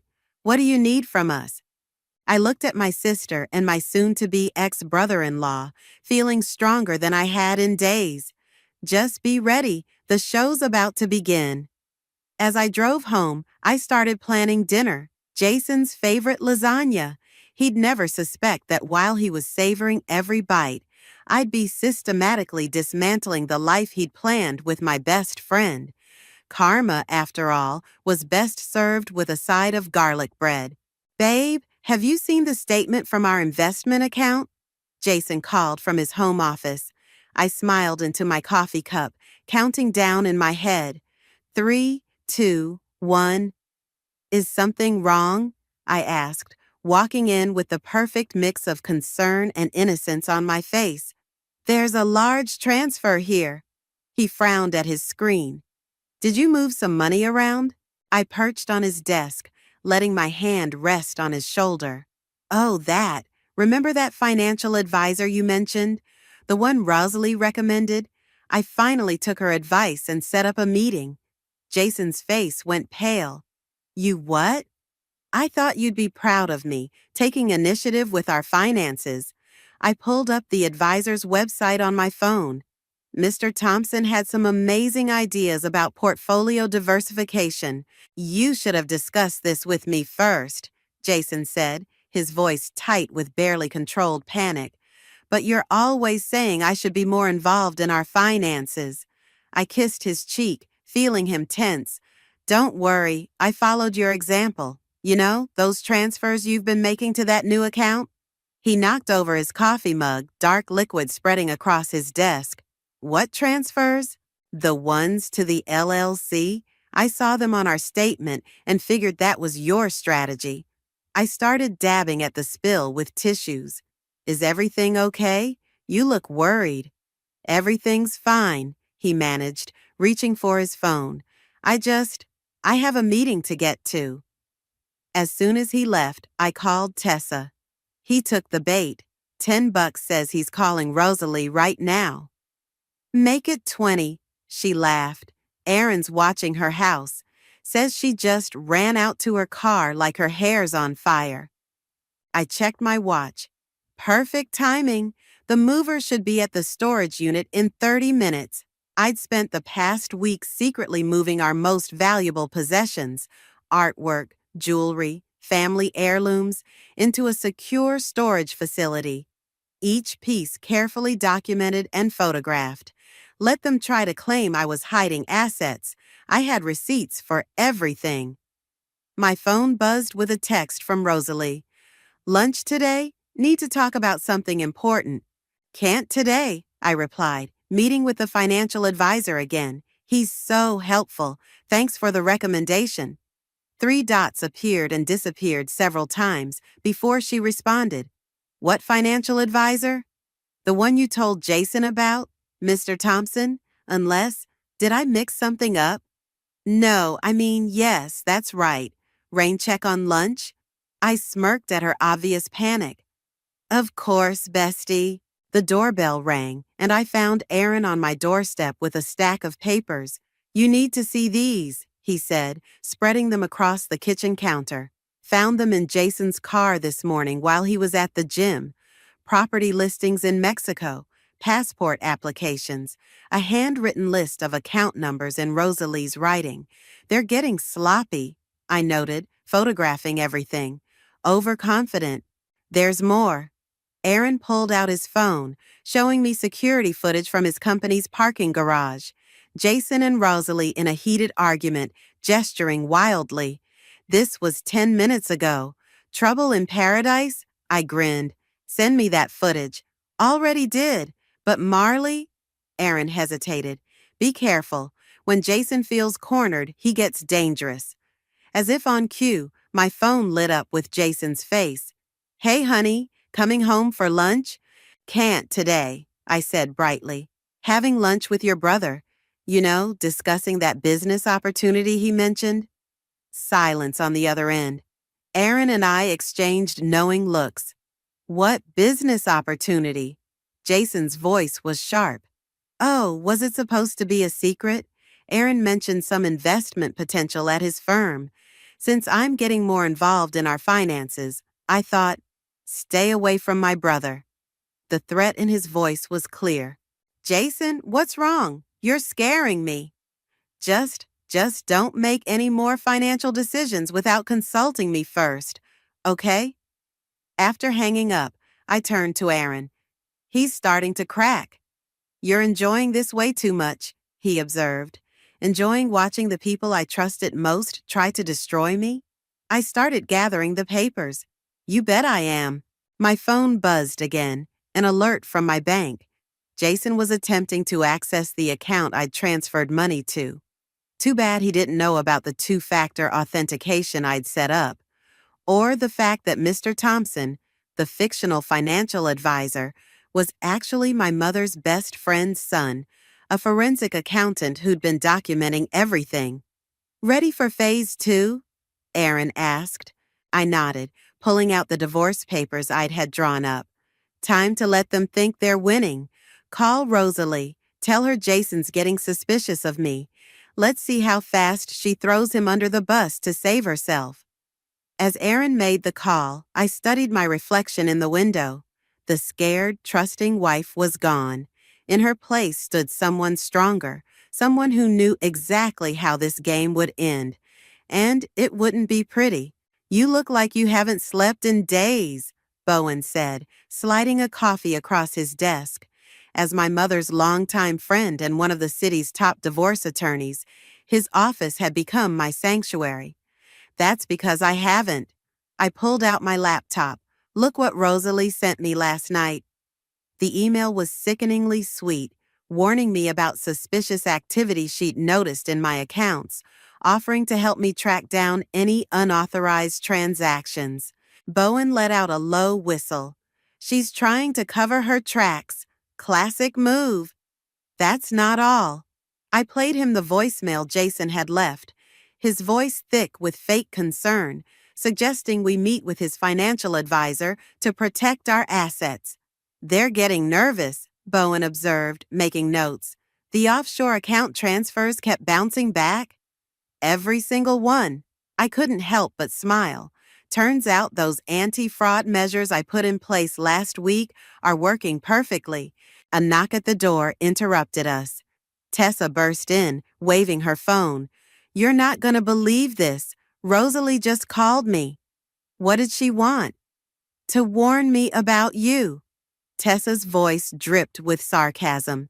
Says she's worried about your mental health. Claims you've been making irrational financial decisions, that Jason's beside himself with worry. Let me guess. She suggested having me evaluated? My laugh was hollow. They're laying groundwork to claim I'm unstable. Already handled, Bowen interjected.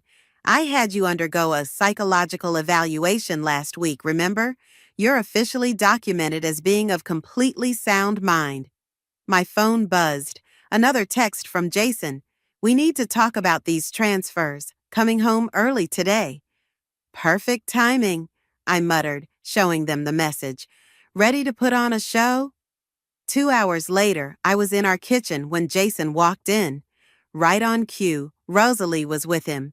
Marley, honey, she started, her face a mask of concern. We need to talk. Of course, I chirped, pulling cookies from the oven. I just baked your favorite, chocolate chip. Remember how we used to make these during our college study sessions? They exchanged glances, thrown off by my cheerfulness. It's about the money you've been moving around, Jason said firmly. We're worried about you. I set down the baking sheet with a clang. Worried? About me? That's so sweet. I turned to Rosalie. Isn't he the best husband? Always looking out for me, just like you're the best friend anyone could ask for. Marley, Rosalie stepped forward, reaching for my hand. We think you might need help, professional help. Oh, I brightened. Like Mr. Thompson? He's been so helpful with the accounts. Or did you mean the other kind of help? I pulled out my phone. Actually, I have something to show you both. Their faces fell as I pulled up the psychological evaluation on my screen. My lawyer suggested I get this done last week. Clean bill of mental health. Isn't that great news? Your lawyer? Jason's voice cracked. Bowen Boyd, Mom's friend. He's been helping me understand all these financial terms. I waved my hand dismissively. You know how confused I get about money matters. The color drained from both their faces. Why do you need a lawyer? Rosalie's voice was barely a whisper. Oh, just being careful, like you both taught me to be. I started packaging up the cookies. These are for Aaron, by the way. He's been so helpful lately. Jason grabbed my arm. What exactly has my brother been helping you with? I looked pointedly at his hand until he released me. Just some investment advice. Speaking of which, how's that property in Mexico coming along? The one you and Rosalie were looking at? The cookie tin crashed to the floor. Rosalie stumbled backward, catching herself on the counter. I should go, she stammered. So soon? But we haven't even talked about the offshore accounts yet. Or should we save that discussion for the lawyers? Jason stepped toward me, his face dark. What game are you playing? Game? I met his gaze steadily. I learned from the best, didn't I? You and Rosalie are excellent teachers. Marley, please, Rosalie pleaded. We can explain. Save it for court. I started cleaning up the spilled cookies. By the way, Jason, you might want to check those account transfers again. Seems like there's been some technical difficulties. As they stood there, shell-shocked, my phone buzzed. A text from Bowen. Everything's in place, ready when you are. Now, if you'll excuse me, I said, grabbing my purse. I have a meeting with my financial team. Don't wait up, honey. I left them standing in the kitchen, surrounded by broken cookies and shattered schemes. Phase 2 was complete. Time for the real fun to begin. Someone's following me, I said into my phone as I drove home from work. Black SUV, 3 cars back. Been with me since I left the office. Jason hired a PI, Aaron confirmed. I overheard him on the phone this morning. Want me to run the plates? Already did. Registered to Summit Investigations. I checked my rearview mirror again. Amateur hour. At least hire someone who knows how to tail properly. I pulled into the grocery store parking lot, watching the SUV awkwardly try to look inconspicuous 2 rows over. My phone buzzed with a text from Rosalie. Please answer my calls. We need to talk. Your brother's getting desperate, I told Aaron. 7 missed calls today. Rosalie's up to 12. Be careful. He was at my office earlier, asking questions about your meetings there. Perfect, I smiled, grabbing my shopping bag. Time to give our PI friend something interesting to report.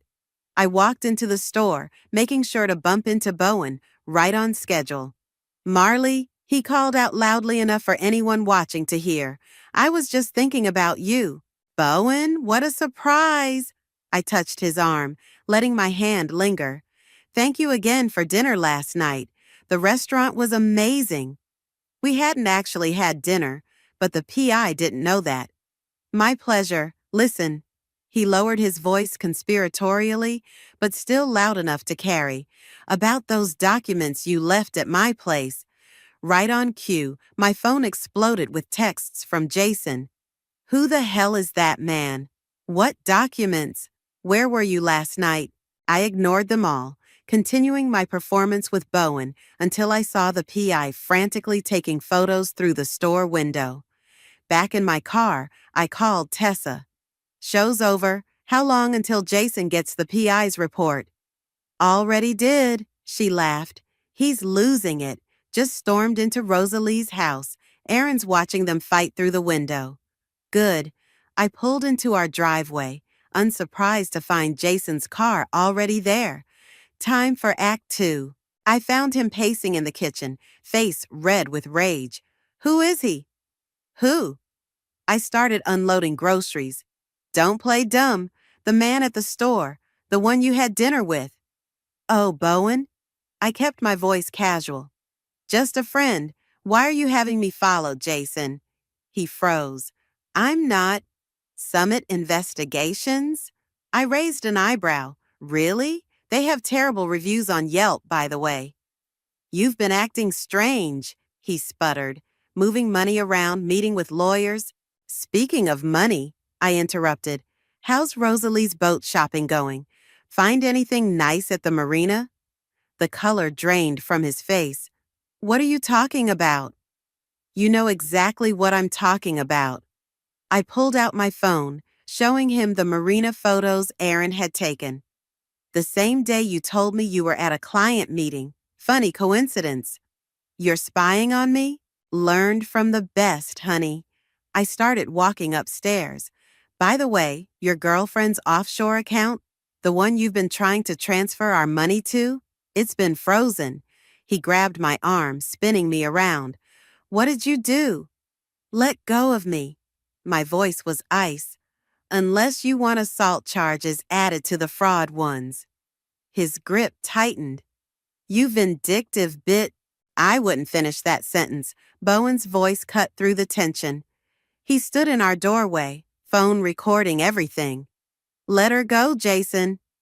Jason released me, stepping back. This is my house. Actually, I smiled, rubbing my arm. As of this morning, it's not. Remember that LLC you transferred it to? Turns out there were some irregularities in the paperwork. My lawyers had fun with that. You can't do this, he whispered. I already did. I reached into my bag, pulling out a stack of papers. Divorce papers, bank statements, evidence of fraud, even a copy of that little poison incident at the charity gala. Aaron's been quite helpful. My own brother? His voice cracked. Karma's funny that way. I headed for the door. Oh, and Jason, the PI you hired, he works for me now.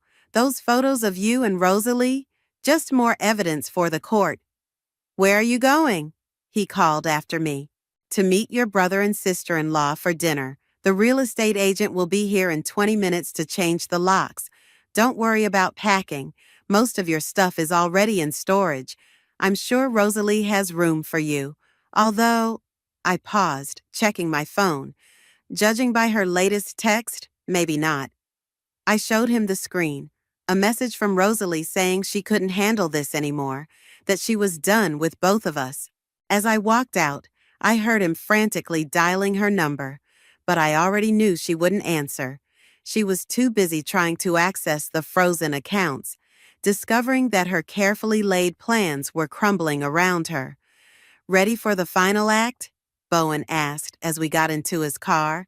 I looked back at the house, at Jason's desperate figure through the window. Oh, we're just getting started. You did what? Rosalie's screech echoed through the conference room at Bowen's law office. She stared at the documents spread across the table, her perfectly manicured hands shaking. I think the technical term is reverse Uno card, I said calmly, watching her face contort with rage. Every transaction you and Jason made, I matched. Every account you tried to hide, I found. Every lie you told, I documented. Jason sat slumped in his chair, tie loosened, looking like he'd aged 10 years in a week. This is impossible. Actually, Bowen interjected, sliding more papers across the table. It was quite possible, and legal, unlike, say, attempting to poison your wife to prevent her from attending a meeting. That wasn't, Rosalie started. Save it. I cut her off. Aaron already provided his statement. The security footage from the restaurant kitchen is particularly interesting. You bitch, she spat. We were friends. Were we? I leaned forward. Because friends don't sleep with each other's husbands. Friends don't plot to steal inheritances. And friends definitely don't try to have each other committed to cover their tracks. Jason's head snapped up. That was your idea. he said to Rosalie. You said we needed to discredit her. Oh, now you want to play blame game? Rosalie turned on him. What about the boat you bought without telling me, or the money you kept for yourself? I sat back, watching them tear into each other. Tessa, who'd been quietly observing from the corner, caught my eye and smirked. If we could return to the matter at hand, Bowen interrupted their bickering. Marley has agreed to not press criminal charges. How generous, Rosalie sneered. If you both sign these papers immediately. He pushed forward 2 sets of documents. Full confession, complete separation of assets, and a non-disclosure agreement. Or what? Jason challenged. I pulled out my phone, pulling up a video. Or this goes to the board of your company, and the police, and every social media platform I can find. I pressed play, letting them hear their own voices plotting my financial ruin. You recorded us? Rosalie's voice was barely a whisper. No, you recorded yourselves. Remember that echo device in our bedroom, Jason? The one you got me for Christmas? Turns out it picks up everything, including conversations about poisoning your wife. The color drained from both their faces. You have 20 minutes to decide, Bowen stated. Sign or we proceed with criminal charges. You can't prove, Jason started.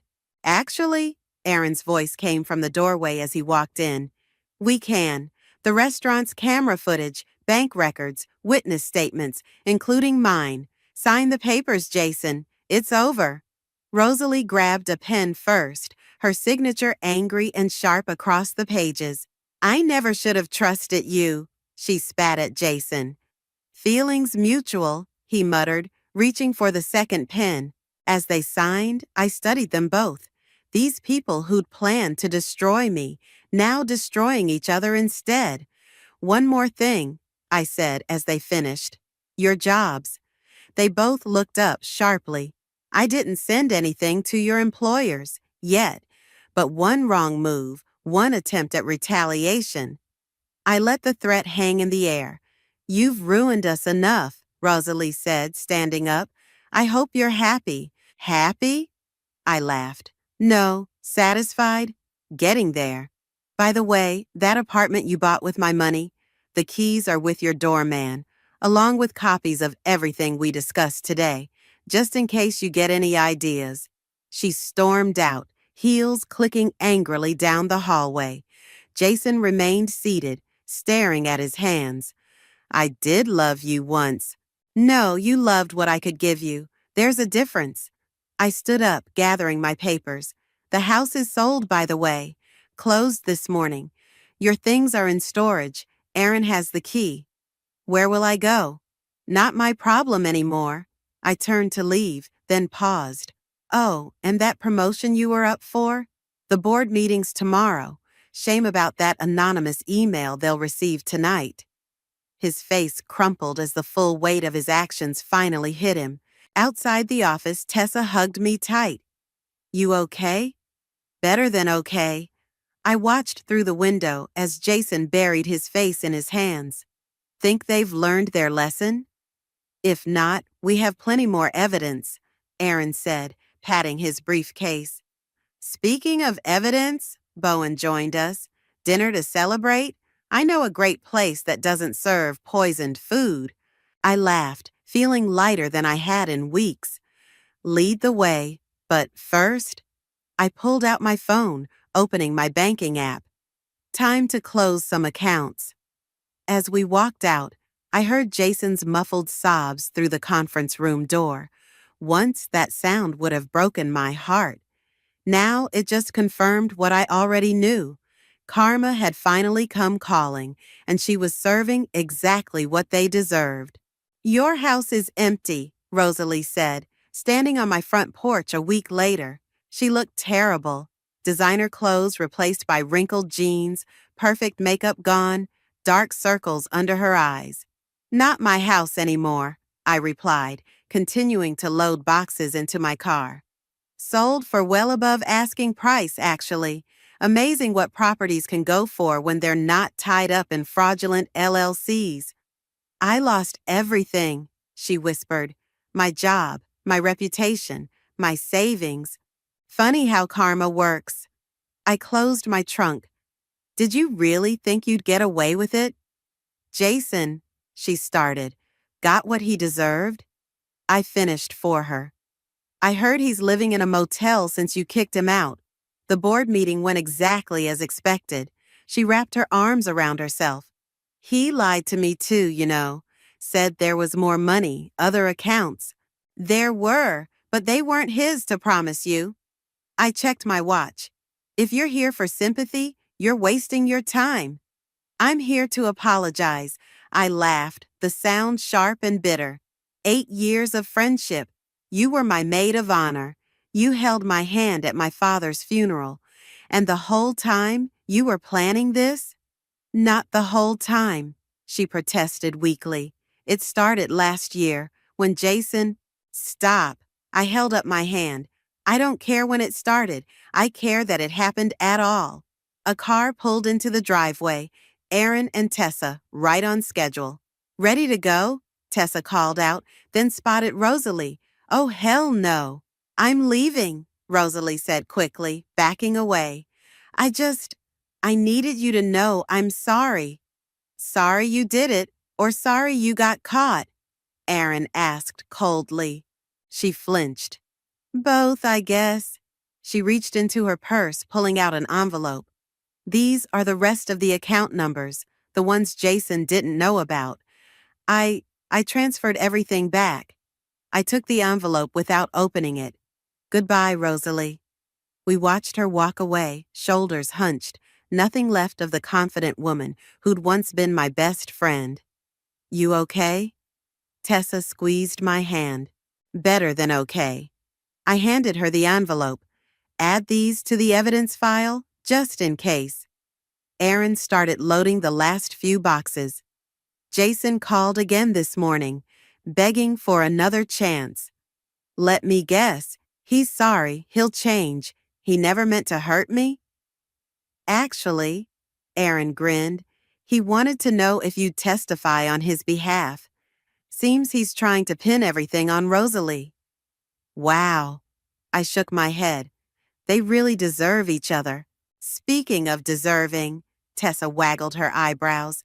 Bowen's been asking about you. Stop. But I couldn't help smiling.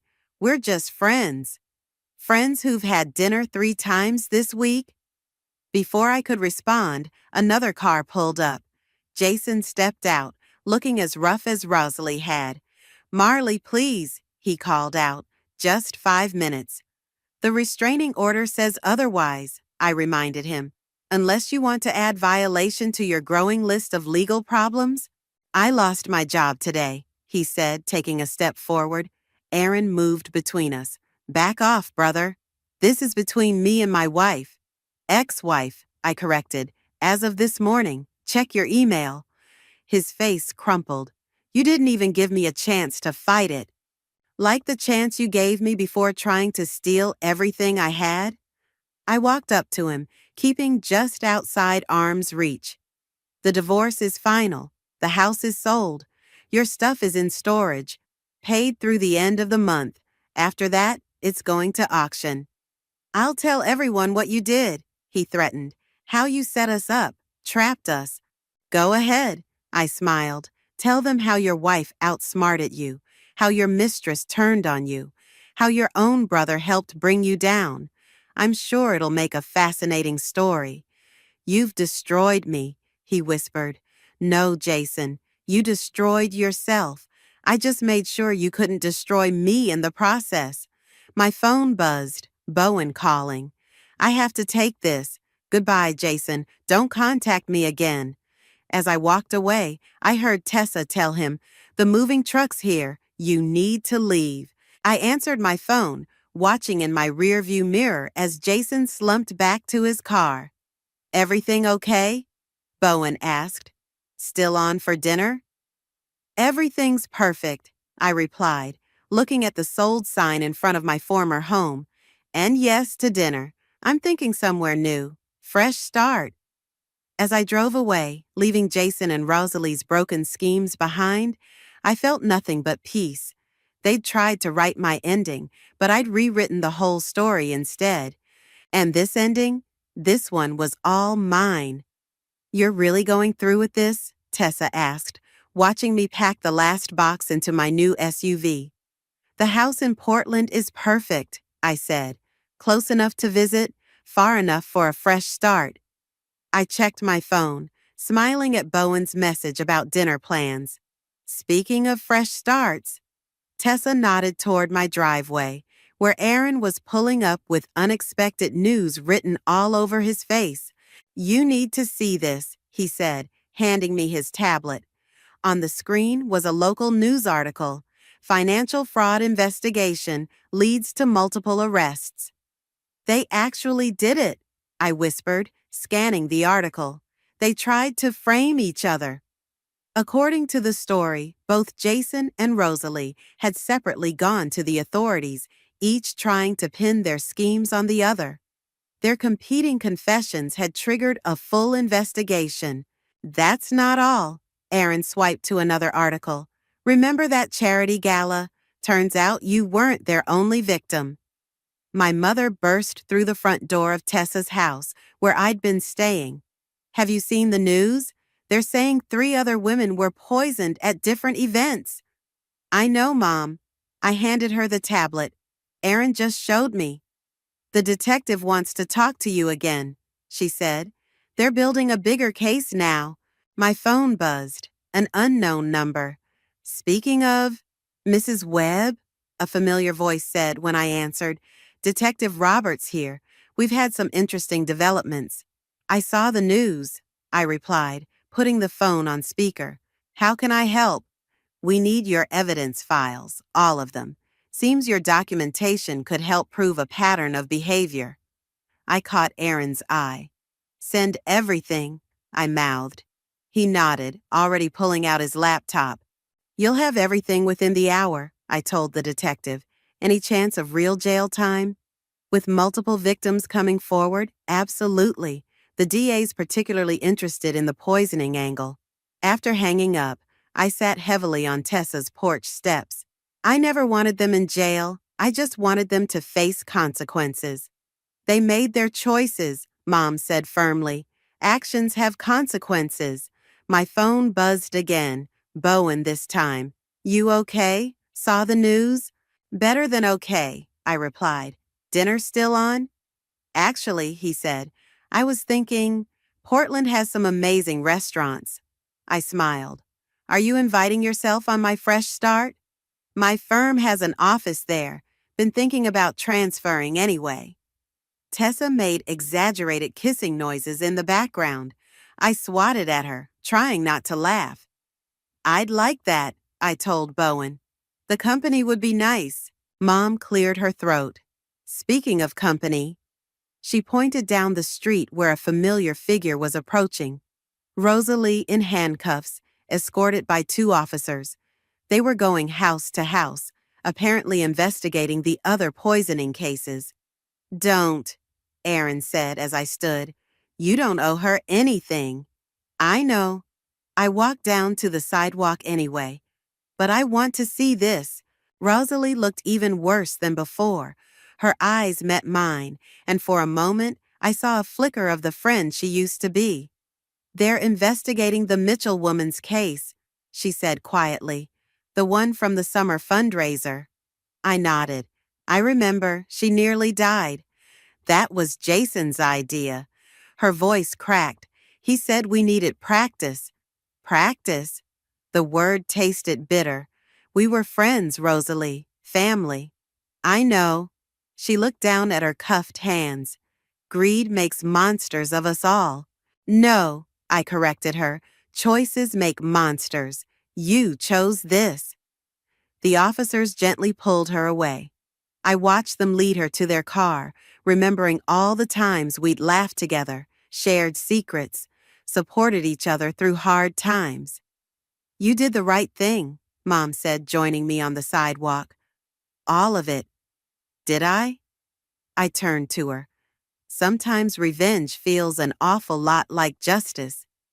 Sometimes they're the same thing. She hugged me tight. Now, about this Bowen situation. I laughed, the sound lighter than it had been in months. Let me at least get to Portland first. Fine, fine, she smiled. But I expect regular updates. My phone buzzed one last time. A text from Aaron. Jason had also been arrested, caught trying to flee the state. Ready to go? Tessa asked, dangling my new house keys. I looked around at my family, the real one, the one that had stood by me through everything, at the news vans starting to gather, hungry for the story of betrayal and justice, at my packed car, ready for whatever came next. More than ready, I said, though I think this story's just beginning. The best ones always are, Mom said, kissing my cheek. The best ones always are. The numbers glared at me from my phone screen like an accusation. 0. Our joint emergency savings account, the one I'd been faithfully building for 3 years, was completely empty. My hands trembled as I refreshed the banking app again, praying it was just a glitch. My name is Natasha, and until this moment, I thought I was living the American dream. Small-town Texas girl makes it big in New York City, complete with the fancy apartment, successful husband, and thriving career in international humanitarian law. Funny how quickly dreams can turn to dust. Everything okay, honey? Alex's voice floated from our designer kitchen. I could hear him opening his morning kombucha, probably wearing that smug smile he always had before heading to his investment firm. Just checking our accounts, I said, keeping my voice steady. Did you move our emergency fund somewhere? The pause that followed was a fraction too long. Oh, that? Yeah, I had to use it for a temporary business opportunity. Don't worry, it'll be back with interest in a few weeks. The wooden spoon I was holding snapped in half. I stared at the broken pieces, thinking about my daddy's words the day I left Texas. City folk have different values, Butterfly. Don't let them change yours. A business opportunity, I repeated, my accent thickening like it always did when I was angry. Our entire emergency fund? Alex appeared in the doorway, adjusting his Italian silk tie. Come on, Nat, you know how these things work. High risk, high reward. I couldn't pass it up. You mean like that crypto investment last year? Or the NFT collection that was going to make us millionaires? He waved dismissively. This is different. Trust me. Trust. The word hit me like a slap. I thought about the long nights I'd spent working extra cases to build that fund, while he spent evenings at networking events that always seemed to involve expensive whiskey and designer suits. My phone buzzed. A text from my sister Laura. How's my favorite city slicker? Daddy's asking when you're coming home for a visit. I need to get to work, I said, grabbing my briefcase. We'll talk about this later. Don't make it a big deal, Nat. Alex called after me. You're starting to sound like one of those small-town folk you left behind. I stopped at the door, my hand tightening on the handle. Those small-town folk taught me that a man's word is his bond. Guess that lesson didn't make it past the Holland Tunnel. The spring air hit my face as I stepped onto the street, the familiar cacophony of Manhattan washing over me. My colleague Christine was waiting at our usual coffee spot, her face lighting up when she saw me. You look like you just ate a whole lemon, she said, sliding me my usual order. Spill. I told her about the empty account, watching her expression shift from shock to anger. That's theft, she exclaimed, drawing looks from nearby tables. You need to confront him. Get a lawyer. No. I cut her off, an idea taking shape in my mind. That's not how we handle things where I'm from. What do you mean? I thought about the hidden safe behind the vintage painting in our study, the one Alex didn't know about. The one containing documents that could unravel his carefully constructed world of lies. My daddy always said karma's too slow, I said, stirring my coffee. Sometimes it needs a little push. Christine leaned forward, lowering her voice. Natasha, what are you planning? I smiled, feeling the weight of my wedding ring like a shackle. Let's just say Alex isn't the only one who knows how to play the long game. My phone buzzed again. Another text from Laura. Remember what Mama always said? The best revenge is living well. I typed back, what about the second best revenge? Looking up at the towering skyscrapers, I felt something shift inside me. Alex thought he'd married a simple country girl he could manipulate. He was about to learn that Texas women aren't just pretty faces and sweet tea. We're barbed wire wrapped in silk. First, I told Christine, I need you to help me find a good real estate agent. I think it's time Alex and I downsized. Downsized? She asked, confusion clear on her face. Trust me, I said, the plan crystallizing in my mind. By the time I'm done, Alex will have taught himself the hardest lesson of all. Which is? I stood up, smoothing my skirt. Never underestimate a woman with nothing left to lose and everything to reclaim. Walking to the office, I felt lighter than I had in months. Alex wanted to play games with our future? Fine. But he was about to learn that some country girls know exactly how to play by city rules, and win. I spent the next week playing the perfect wife. Made Alex's favorite meals, laughed at his jokes, and never once mentioned the empty account. But behind every smile was a plan taking shape, like a storm brewing over Texas plains. You're scaring me a little, Laura said during our weekly video call. I was in my office, door locked, speaking in hushed tones. This calm version of you isn't natural. Remember when Tommy Peterson stole your horse in high school? You chased him down Main Street with Daddy's shotgun. I've learned subtlety since then, I said, adjusting my webcam. Besides, this isn't about revenge, it's about justice. Laura's eyebrows shot up. Those sound like the same thing with different makeup on. You haven't heard the best part, I continued, leaning closer to the screen. Yesterday, I found receipts in his coat pocket. He's been investing in a gentleman's club downtown. Turns out his business opportunities involve poles and private dances. That son of a... Exactly. I glanced at my office door. But here's where it gets interesting. Remember that safe I had installed when we renovated? The one behind the ugly painting he loves? That's the one. Alex thinks all our important documents are in his office safe. But I've been quietly moving things, deed to the house, insurance policies, everything that matters, into mine. He has no idea it exists. Laura whistled low. Girl, you're playing chess while he's playing checkers. I learned from the best, I said, thinking of our mama's favorite saying, a woman should always have something saved for a rainy day, and men are notorious stormbringers. A knock at my door made me jump. Nat? It was Christine. Got a minute? Call you later, I told Laura, ending the call just as Christine entered. You won't believe what I just heard, Christine said, closing the door behind her. Alex's firm is under investigation. Something about irregular trading patterns. My heart skipped. How do you know? My client works for the SEC. Nothing official yet, but there's smoke. She perched on my desk. Whatever you're planning, you might want to speed it up. I pulled out my phone, showing her the real estate listing I'd been crafting. Already ahead of you. Our neighborhood's hot right now. Houses are selling within days. You really think he'll agree to sell? Oh, he will. I smiled, remembering the carefully planted complaints I'd been making. Especially after I mentioned how much the property taxes have gone up, and how the maintenance is eating into his investment capital. Christine shook her head. You're terrifying, you know that? I'm motivated, I corrected. There's a difference. That evening, I put my plan into motion. Alex was in his home office, probably hiding more financial disasters, when I brought him his favorite whiskey. Rough day? I asked, noting the tension in his shoulders. Market's volatile, he muttered, not looking up from his laptop. Nothing to worry about. I perched on his desk, deliberately knocking over a stack of papers. Oh, I'm so sorry. As I helped him gather them, I caught glimpses of red numbers and urgent notices. You know, I said carefully, I was thinking about what you said regarding investment opportunities. His head snapped up. The house, I continued. It's worth almost double what we paid. With the market this hot.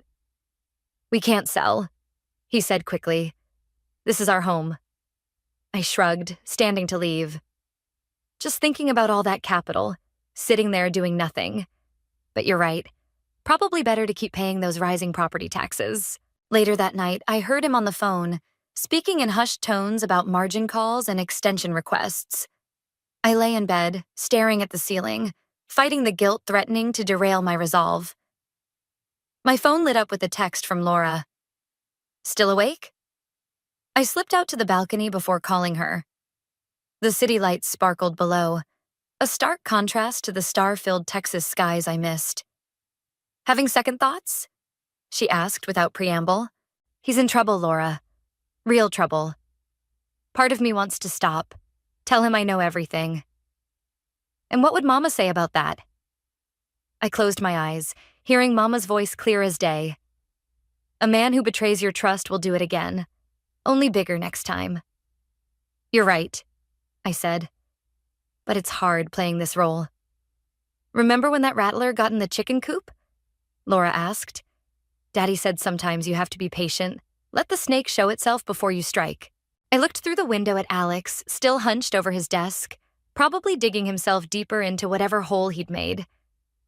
"The listing goes live tomorrow," I said. "No turning back after that." "Good girl," Laura replied. "And Natasha, remember, you're not just doing this for yourself. You're doing it for every woman who ever trusted the wrong man." After hanging up, I touched the cold railing, letting the night air clear my head. Tomorrow, I'd start the endgame. Alex thought he was facing a financial crisis. He had no idea he was facing a Texas tornado in designer heels. The listing went live on a Tuesday. By Wednesday morning, our realtor had scheduled 12 viewings. I watched Alex pace our living room, phone pressed to his ear, his voice getting higher with each call. "What do you mean, margin call?" he hissed into the phone. "I just need 2 more weeks.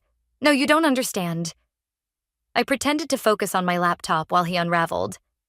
The SEC investigation Christine mentioned must have been picking up steam. Perfect timing. "Honey," I called out sweetly, "the first buyers will be here in an hour. Should we hide the whiskey bottles in your office?" He ended his call abruptly. "I can't deal with this today, Nat. Can't you handle it?" "Of course," I said, noting how his hands trembled. "But you should know. They're offering cash deals. We might need to move fast." His head snapped up. "Cash? How much?" "Well above asking." I pulled up the offers on my phone. Enough to solve a lot of temporary problems. The desperation in his eyes would have broken my heart 2 months ago. Now it just confirmed I was on the right track. "Maybe we should consider it," he said, trying to sound casual. "The market might not stay this hot." I hid my smile behind my coffee cup. "Whatever you think is best, dear." The doorbell rang. Christine, right on schedule. I'd asked her to drop by during the viewings, playing her part perfectly. "Oh my God, this place is gorgeous," she gushed, loud enough for Alex to hear. "But isn't it a bit much for 2 people? My cousin just sold her place in this neighborhood for a ridiculous amount." Alex emerged from his office, suddenly interested. "Really? When? Last week?" Christine said. "All cash offer, closed in 10 days. They're buying everything in this area." I watched Alex's expression shift from worried to calculating. The same look he'd had before emptying our savings. The first potential buyers arrived, a wealthy couple who made all the right noises about crown molding and natural light. I led them through each room, carefully avoiding the study with its hidden safe. "The study's being painted," I explained smoothly. "But it's lovely. Original hardwood floors, built-in bookshelves." Alex followed us like a shadow, jumping in whenever money was mentioned. "We've put a lot into this place. Top-of-the-line everything." After they left, he pulled me aside. They seemed serious. "Very," I agreed. Their agent mentioned they could close quickly. "How quickly?" 2 weeks, maybe less. I touched his arm gently. "Alex, is everything okay? You seem tense." He shrugged off my hand. "Just busy. If they make a good offer, let's take it." The next viewing brought a developer who talked about turning the building into luxury condos. Alex's eyes lit up at their numbers. Between showings, I slipped into the study, checking the safe behind that hideous painting Alex had insisted on keeping. Everything was still there. Documents, emergency cash, and evidence of his business dealings I'd been quietly collecting. My phone buzzed. A text from Laura. "How's the trap coming along?" "The mouse is circling the cheese," I replied. Christine lingered after the last viewing, waiting until Alex disappeared into his office for another tense phone call. "You should see him at work," she whispered. "He's terrified. Rumor has it the SEC is looking into everyone at his level." "Good," I said, but my voice wavered slightly. Christine grabbed my hand. "Having doubts?" "No," I said firmly. "Just remembering something Daddy told me about ranch work. Said the hardest part of putting down a rabid animal isn't pulling the trigger. It's looking in its eyes beforehand." "This isn't the same thing, Natasha." Alex made his choices. The study door opened and Alex emerged looking pale. "Nat, can we talk about the offers?" Christine took her cue to leave. "Call me later," she mouthed as she left. I followed Alex to the kitchen where he'd already poured himself a large whiskey. "I think we should take the developer's offer," he said. "They can close next week." "So soon?" I widened my eyes. "But where would we live?" "We can rent for a while, invest the profits." He drained his glass. There are opportunities right now." "Like the opportunity that ate our savings?" The words slipped out before I could stop them. He froze. "What's that supposed to mean?" I forced a laugh. "Nothing, honey. Just nervous about moving, I guess."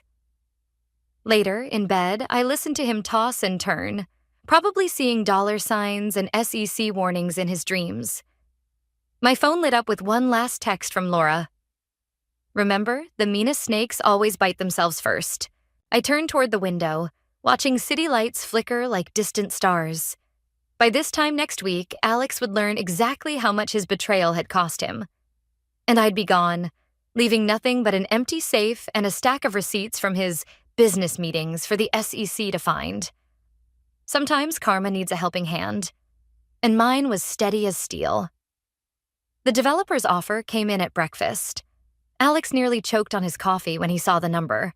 "They're offering 15% over asking," he said, hands shaking as he held his phone. "All cash, 7-day close." I buttered my toast with deliberate slowness. "That seems awfully fast. Are you sure about this?" "We'd be idiots not to take it." He was already typing a response. "I'll tell them yes." "Don't we need to discuss it first?" I kept my voice carefully neutral, watching him squirm. "Nat, please, trust me on this one." There it was again. Trust. I bit my tongue until I tasted blood. My phone buzzed, Christine calling. "Hey, got a minute? It's about work." In my home office, door locked, Christine didn't waste time. "The SEC issued subpoenas this morning, Alex's whole department." My heart raced. "When?" "They're being served today. Whatever you're planning, you need to move fast." I glanced at the calendar on my wall. "The closing's in 7 days. I'll be gone in 6. "Gone where?" "Better if you don't know." I lowered my voice. "But I need one last favor." Later that afternoon, I met our realtor to sign preliminary paperwork. Alex was too busy to attend, which suited me fine. Each signature brought me closer to freedom. "Your husband seemed very eager to close quickly," the realtor commented. "He's an eager person," I replied, signing another document. Always chasing the next big thing. Back home, I found Alex in the study, frantically shredding papers. He jumped when I entered. "Just clearing out old files," he said quickly. "For the move." I nodded, noting how close he was to the painting hiding my safe. "Need help?" "No." He stepped between me and the shredder. No thank you. Why don't you start packing the bedroom?" Upstairs, I called Laura. "The SEC is moving in," I told her. "I need you to wire the money tomorrow." Already done, she said. Account set up in your maiden name, just like you asked. Jesse's got the guest room ready whenever you need it. I sank onto the bed, suddenly overwhelmed. Laura, what if I'm wrong? What if... Stop right there. She cut in. Remember when Mama caught Daddy gambling away their savings? What did she do?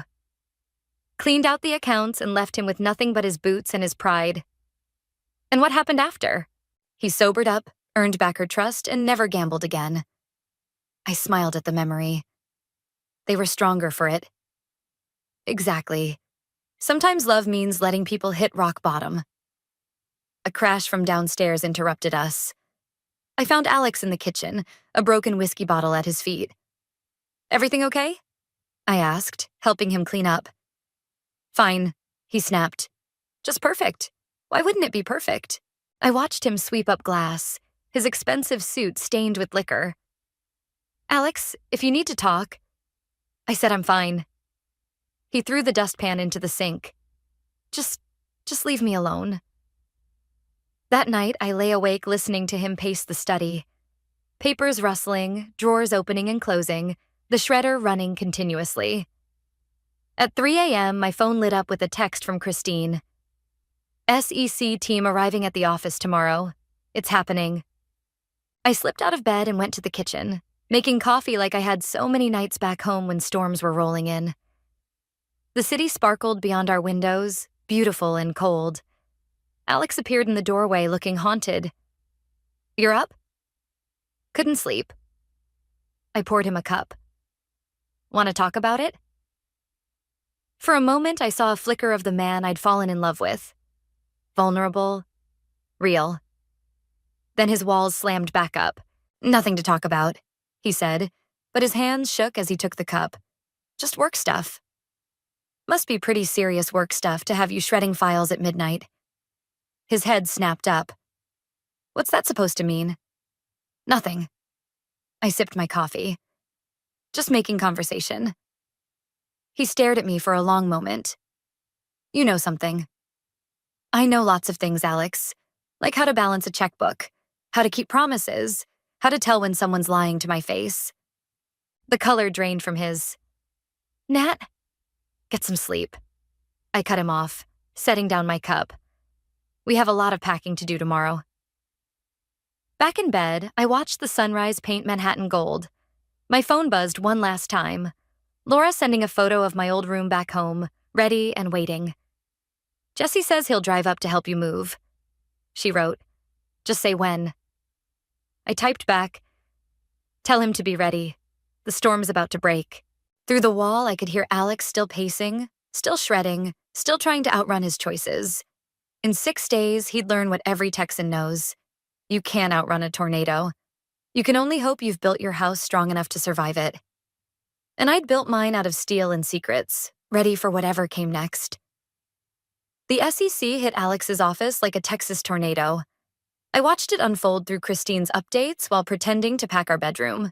They're pulling everyone into conference rooms, she texted. Alex looks like he's seen a ghost. My phone rang. Laura. You watching the financial news? Your husband's firm is all over it.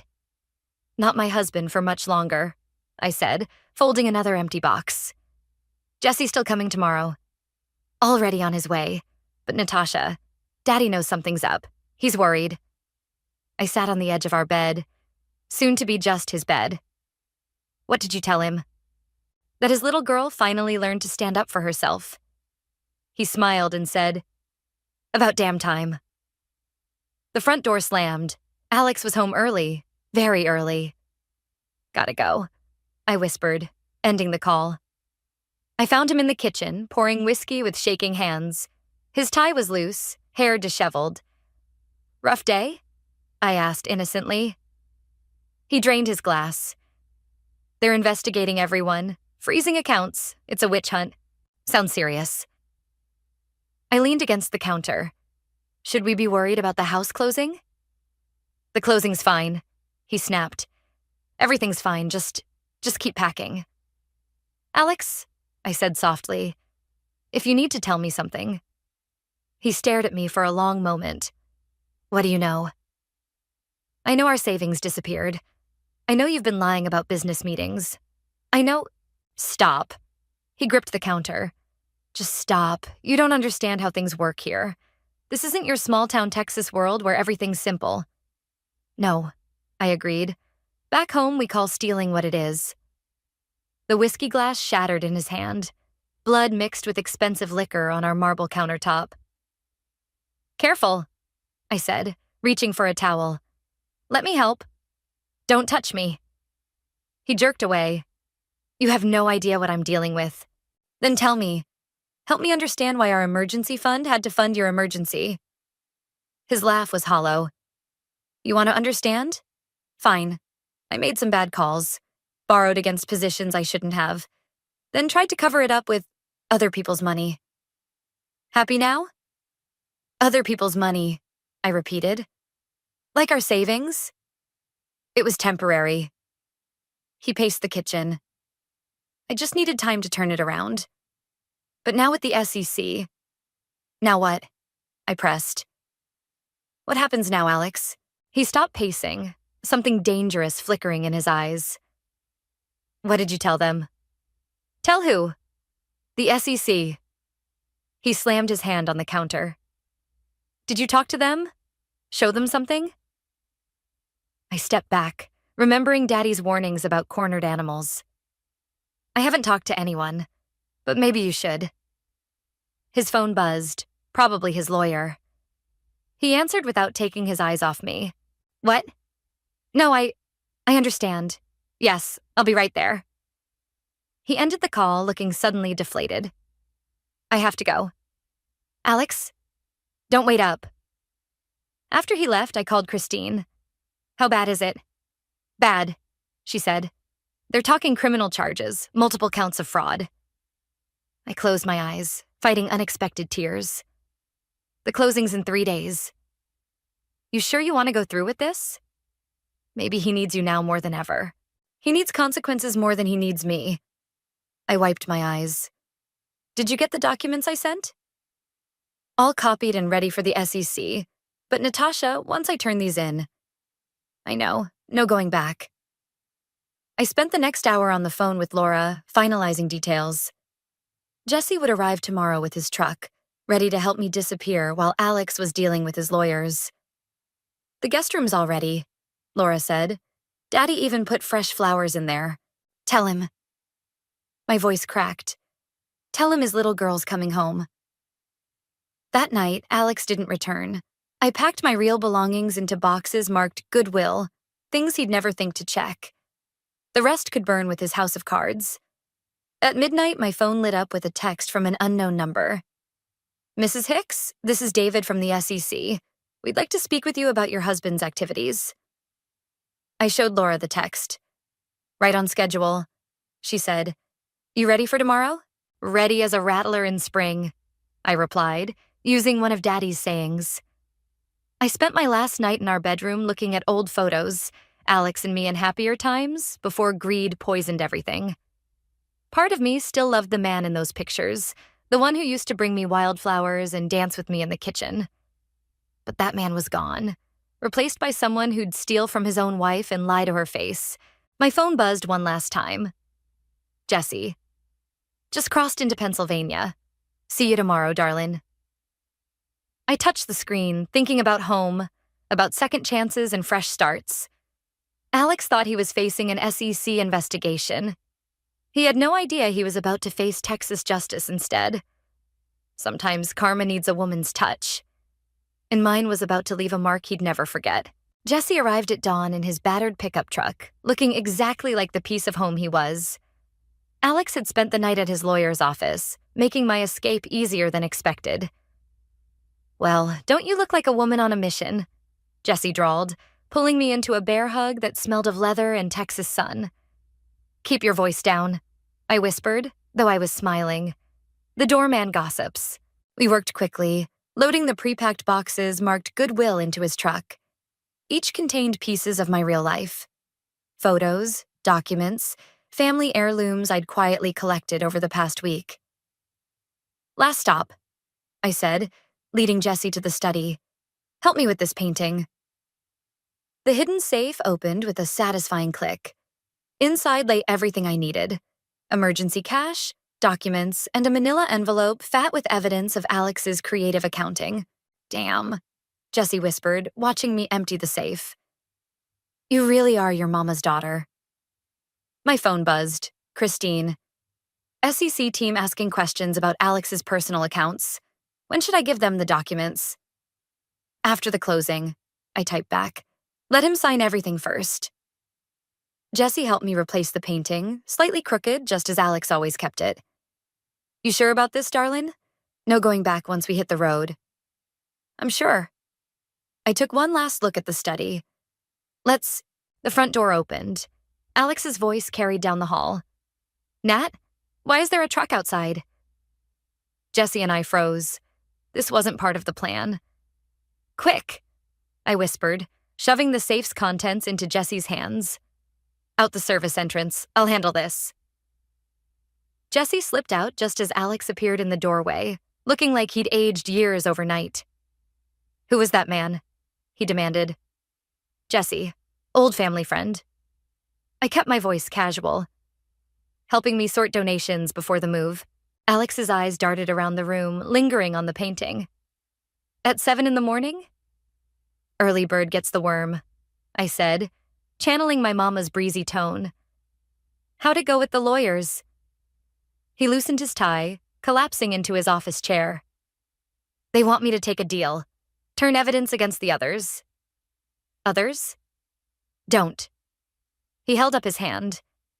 Just don't ask questions you don't want answers to. My phone buzzed again.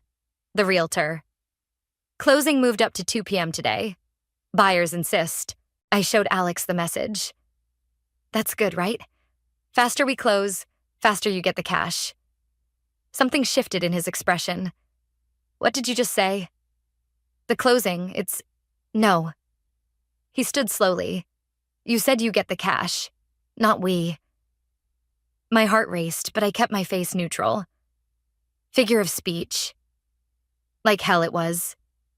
He stepped closer. What are you planning, Natasha? Nothing, The SEC questions. The quick sale. That man helping you this morning. His eyes widened. You're leaving. Alex, you're leaving and you're taking everything. He lunged for the painting. I backed away as he ripped it from the wall, revealing the safe. His hands shook as he tried the combination. It won't open, I said quietly. I changed it last month. He whirled on me. Open it. No. Open it. He slammed his hand against the wall. Whatever you think you know, I know enough. I straightened my spine, channeling every strong woman in my family. I know about the strip clubs, the gambling, the fraud. I know you stole our savings to cover your tracks. I know everything, Alex. His face went from red to white. You turned me in. No, I said. You turned yourself in. I just made sure someone was watching. He reached for me, but I was already moving. Daddy didn't raise no fool. I knew better than to let a desperate man get too close. The closing's at 2, I said, backing toward the door. Sign the papers, take the money. Maybe it'll help with your legal fees. You can't do this, he whispered. You're my wife. I was your wife. Now I'm just another investment gone bad. I made it to the elevator before the shaking started. Jessie was waiting in the garage, engine running. You okay? He asked as I climbed in. Heard yellin'. Just drive. My phone exploded with texts from Alex as we hit the highway. Threats, pleading, promises to change. I turned it off. Your daddy's gonna be proud, Jessie said after a while. Standing up for yourself like that. I watched Manhattan shrink in the side mirror, thinking of the SEC documents Christine would deliver tomorrow, the closing papers Alex would sign today, and the empty safe that would tell him exactly how long I'd been planning this. I'm proud of myself, I said quietly. That's enough. Jessie smiled, pointing the truck south toward home. Sometimes the longest journey starts with one goodbye. I finished, completing one of Mama's favorite sayings. And as the city faded behind us, I felt lighter than I had in years. Alex wanted to play big city games? Fine. But he'd learn what every Texan knows. Sometimes the biggest losses come from underestimating a small-town girl. The news broke while Jesse and I were somewhere in Virginia. Christine's call interrupted Patsy Cline on the radio. "It's all over the financial networks," she said. "Alex signed the closing papers, then the SEC moved in. They're calling it one of the biggest fraud cases this year." I watched mountains roll by outside the truck window. Did he suspect anything? Not until it was too late. The look on his face when they served him the papers. She paused. "He's asking about you, demanding to know where you've gone." Let him demand. I twisted my wedding ring off, dropping it into my purse. "How much did they find?" "Millions. And those documents you gave me? They're calling them the smoking gun." Jesse glanced over as I ended the call. "You okay, sugar?" "Just tired." I leaned back against the seat. "Ready to be home." My phone lit up with a text from Alex. "You planned this. All of it. The sale, the SEC, everything. You ruined me." I typed back one message. "You ruined yourself. I just made sure you couldn't ruin anyone else." Then I blocked his number. Laura called next. "You're all over the local news back home. Texas lawyer helps expose Wall Street fraud." Daddy's strutting around town like a rooster in a henhouse. "Is he—" I swallowed hard. "Is he disappointed in me?" "Girl, are you crazy? He's telling everyone how his daughter took down a criminal without firing a single shot. Says it's smarter than his way would have been." Jesse pulled into a roadside diner somewhere in Tennessee. Over coffee and pie that reminded me of Mama's, I checked my email. The closing proceeds had landed in my new account, my fair share, plus what Alex had stolen from our savings. "Your mama would have done the same thing," Jesse said, watching me stare at the numbers. "Remember when old Joe tried to cheat her on that horse deal?" I smiled, remembering. She sold the horse to his competitor for half price just to spite him. Taught him a lesson about crossing Texas women. My phone buzzed. Christine again. Alex's lawyer called. He's offering a deal. Says he'll split everything 50-50 if you'll speak up for him at sentencing. I showed Jesse the message. He snorted. "That boy still thinks he's holding cards." He never did understand Texas poker. I agreed, declining the offer with 2 words. Not interested. We drove through the night, watching the landscape change from mountains to plains. Every mile brought me closer to home, further from the glossy Manhattan life I'd thought I wanted. Laura met us at the state line, leading us home in her beat-up Jeep. As we pulled onto the familiar dirt road, I saw Daddy on the porch, looking exactly like the rock he'd always been. "There's my girl," he said, pulling me into a hug that smelled of leather and tobacco. "Heard you've been teaching city boys about justice." "Learned from the best." I buried my face in his shirt, finally letting tears fall.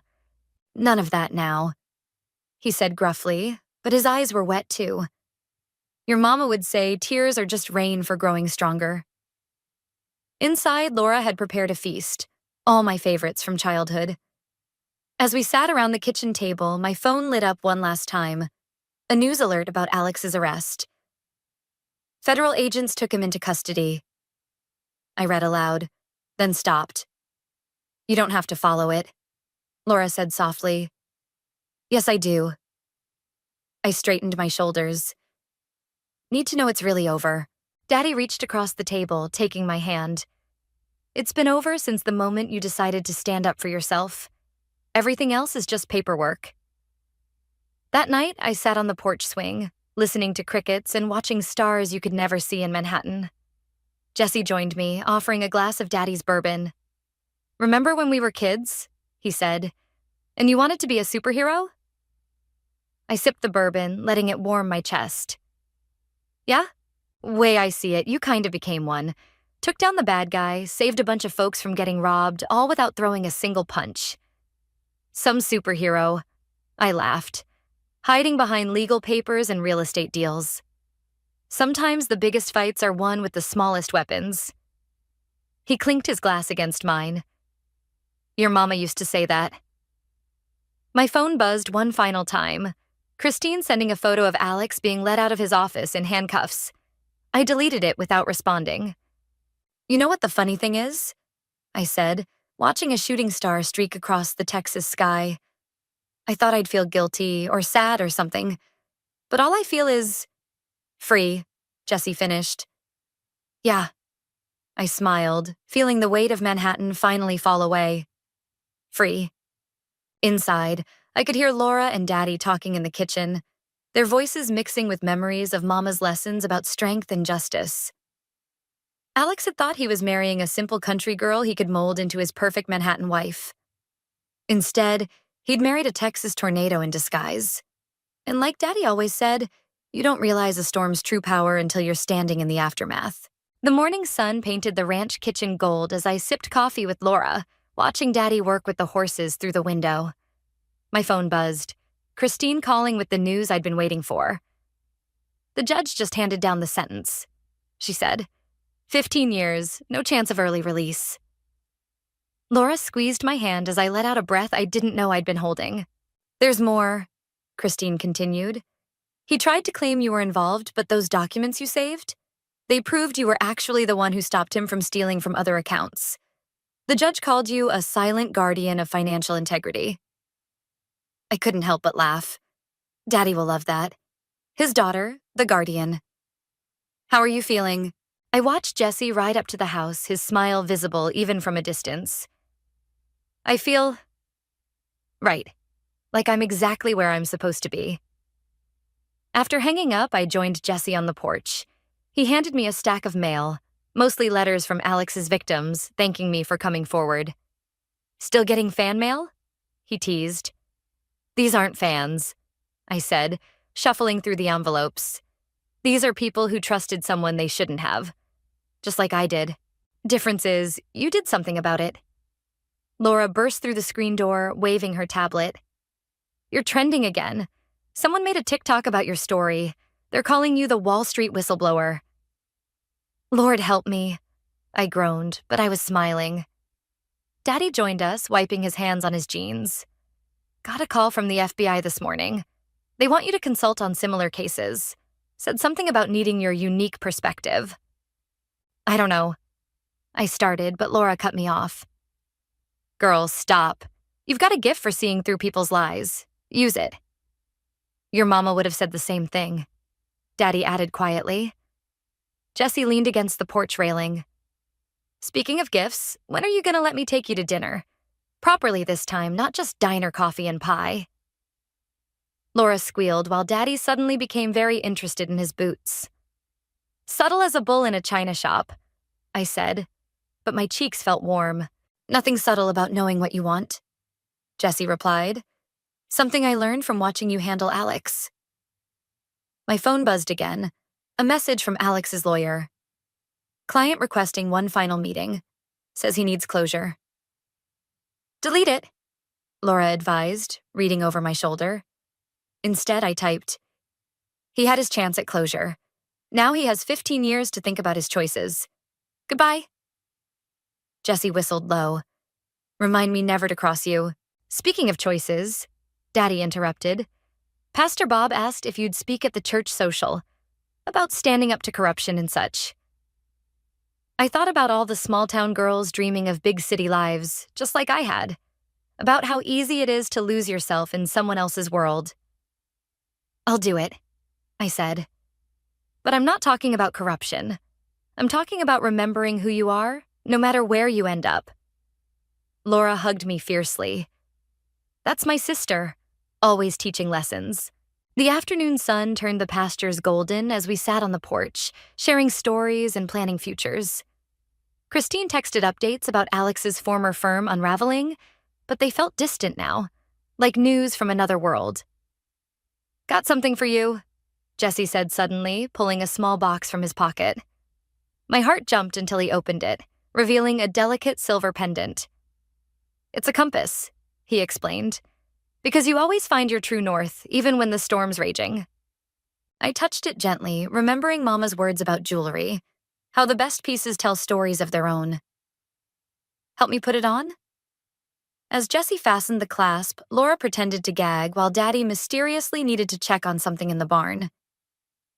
You know, Jessie said softly, some might say karma did all the work with Alex. I shook my head, touching the compass. Karma needs witnesses willing to speak up. Otherwise, it's just bad luck happening to bad people. And are you done being karma's witness? I looked out over the ranch at the life I'd run from and the truth I'd run back to. At Jessie's patient smile and Laura's knowing grin. At Daddy pretending not to watch from the barn. I'm done being anyone's anything, I said finally. Except maybe what? Maybe yours, if you're asking. His kiss tasted like sunshine and possibility, while Laura's whoop of joy echoed across the pasture. Later, watching the sunset paint Texas skies in colors no Manhattan artist could capture, I thought about choices and consequences, about karma and justice, about the strength it takes to walk away, and the courage it takes to come home. Alex had taught me that some people see love as a weapon. Jessie was teaching me it could be a compass instead, always pointing toward truth. And truth, as any Texas girl knows, is like a stubborn horse. It might buck you off a few times, but it'll always take you where you need to go.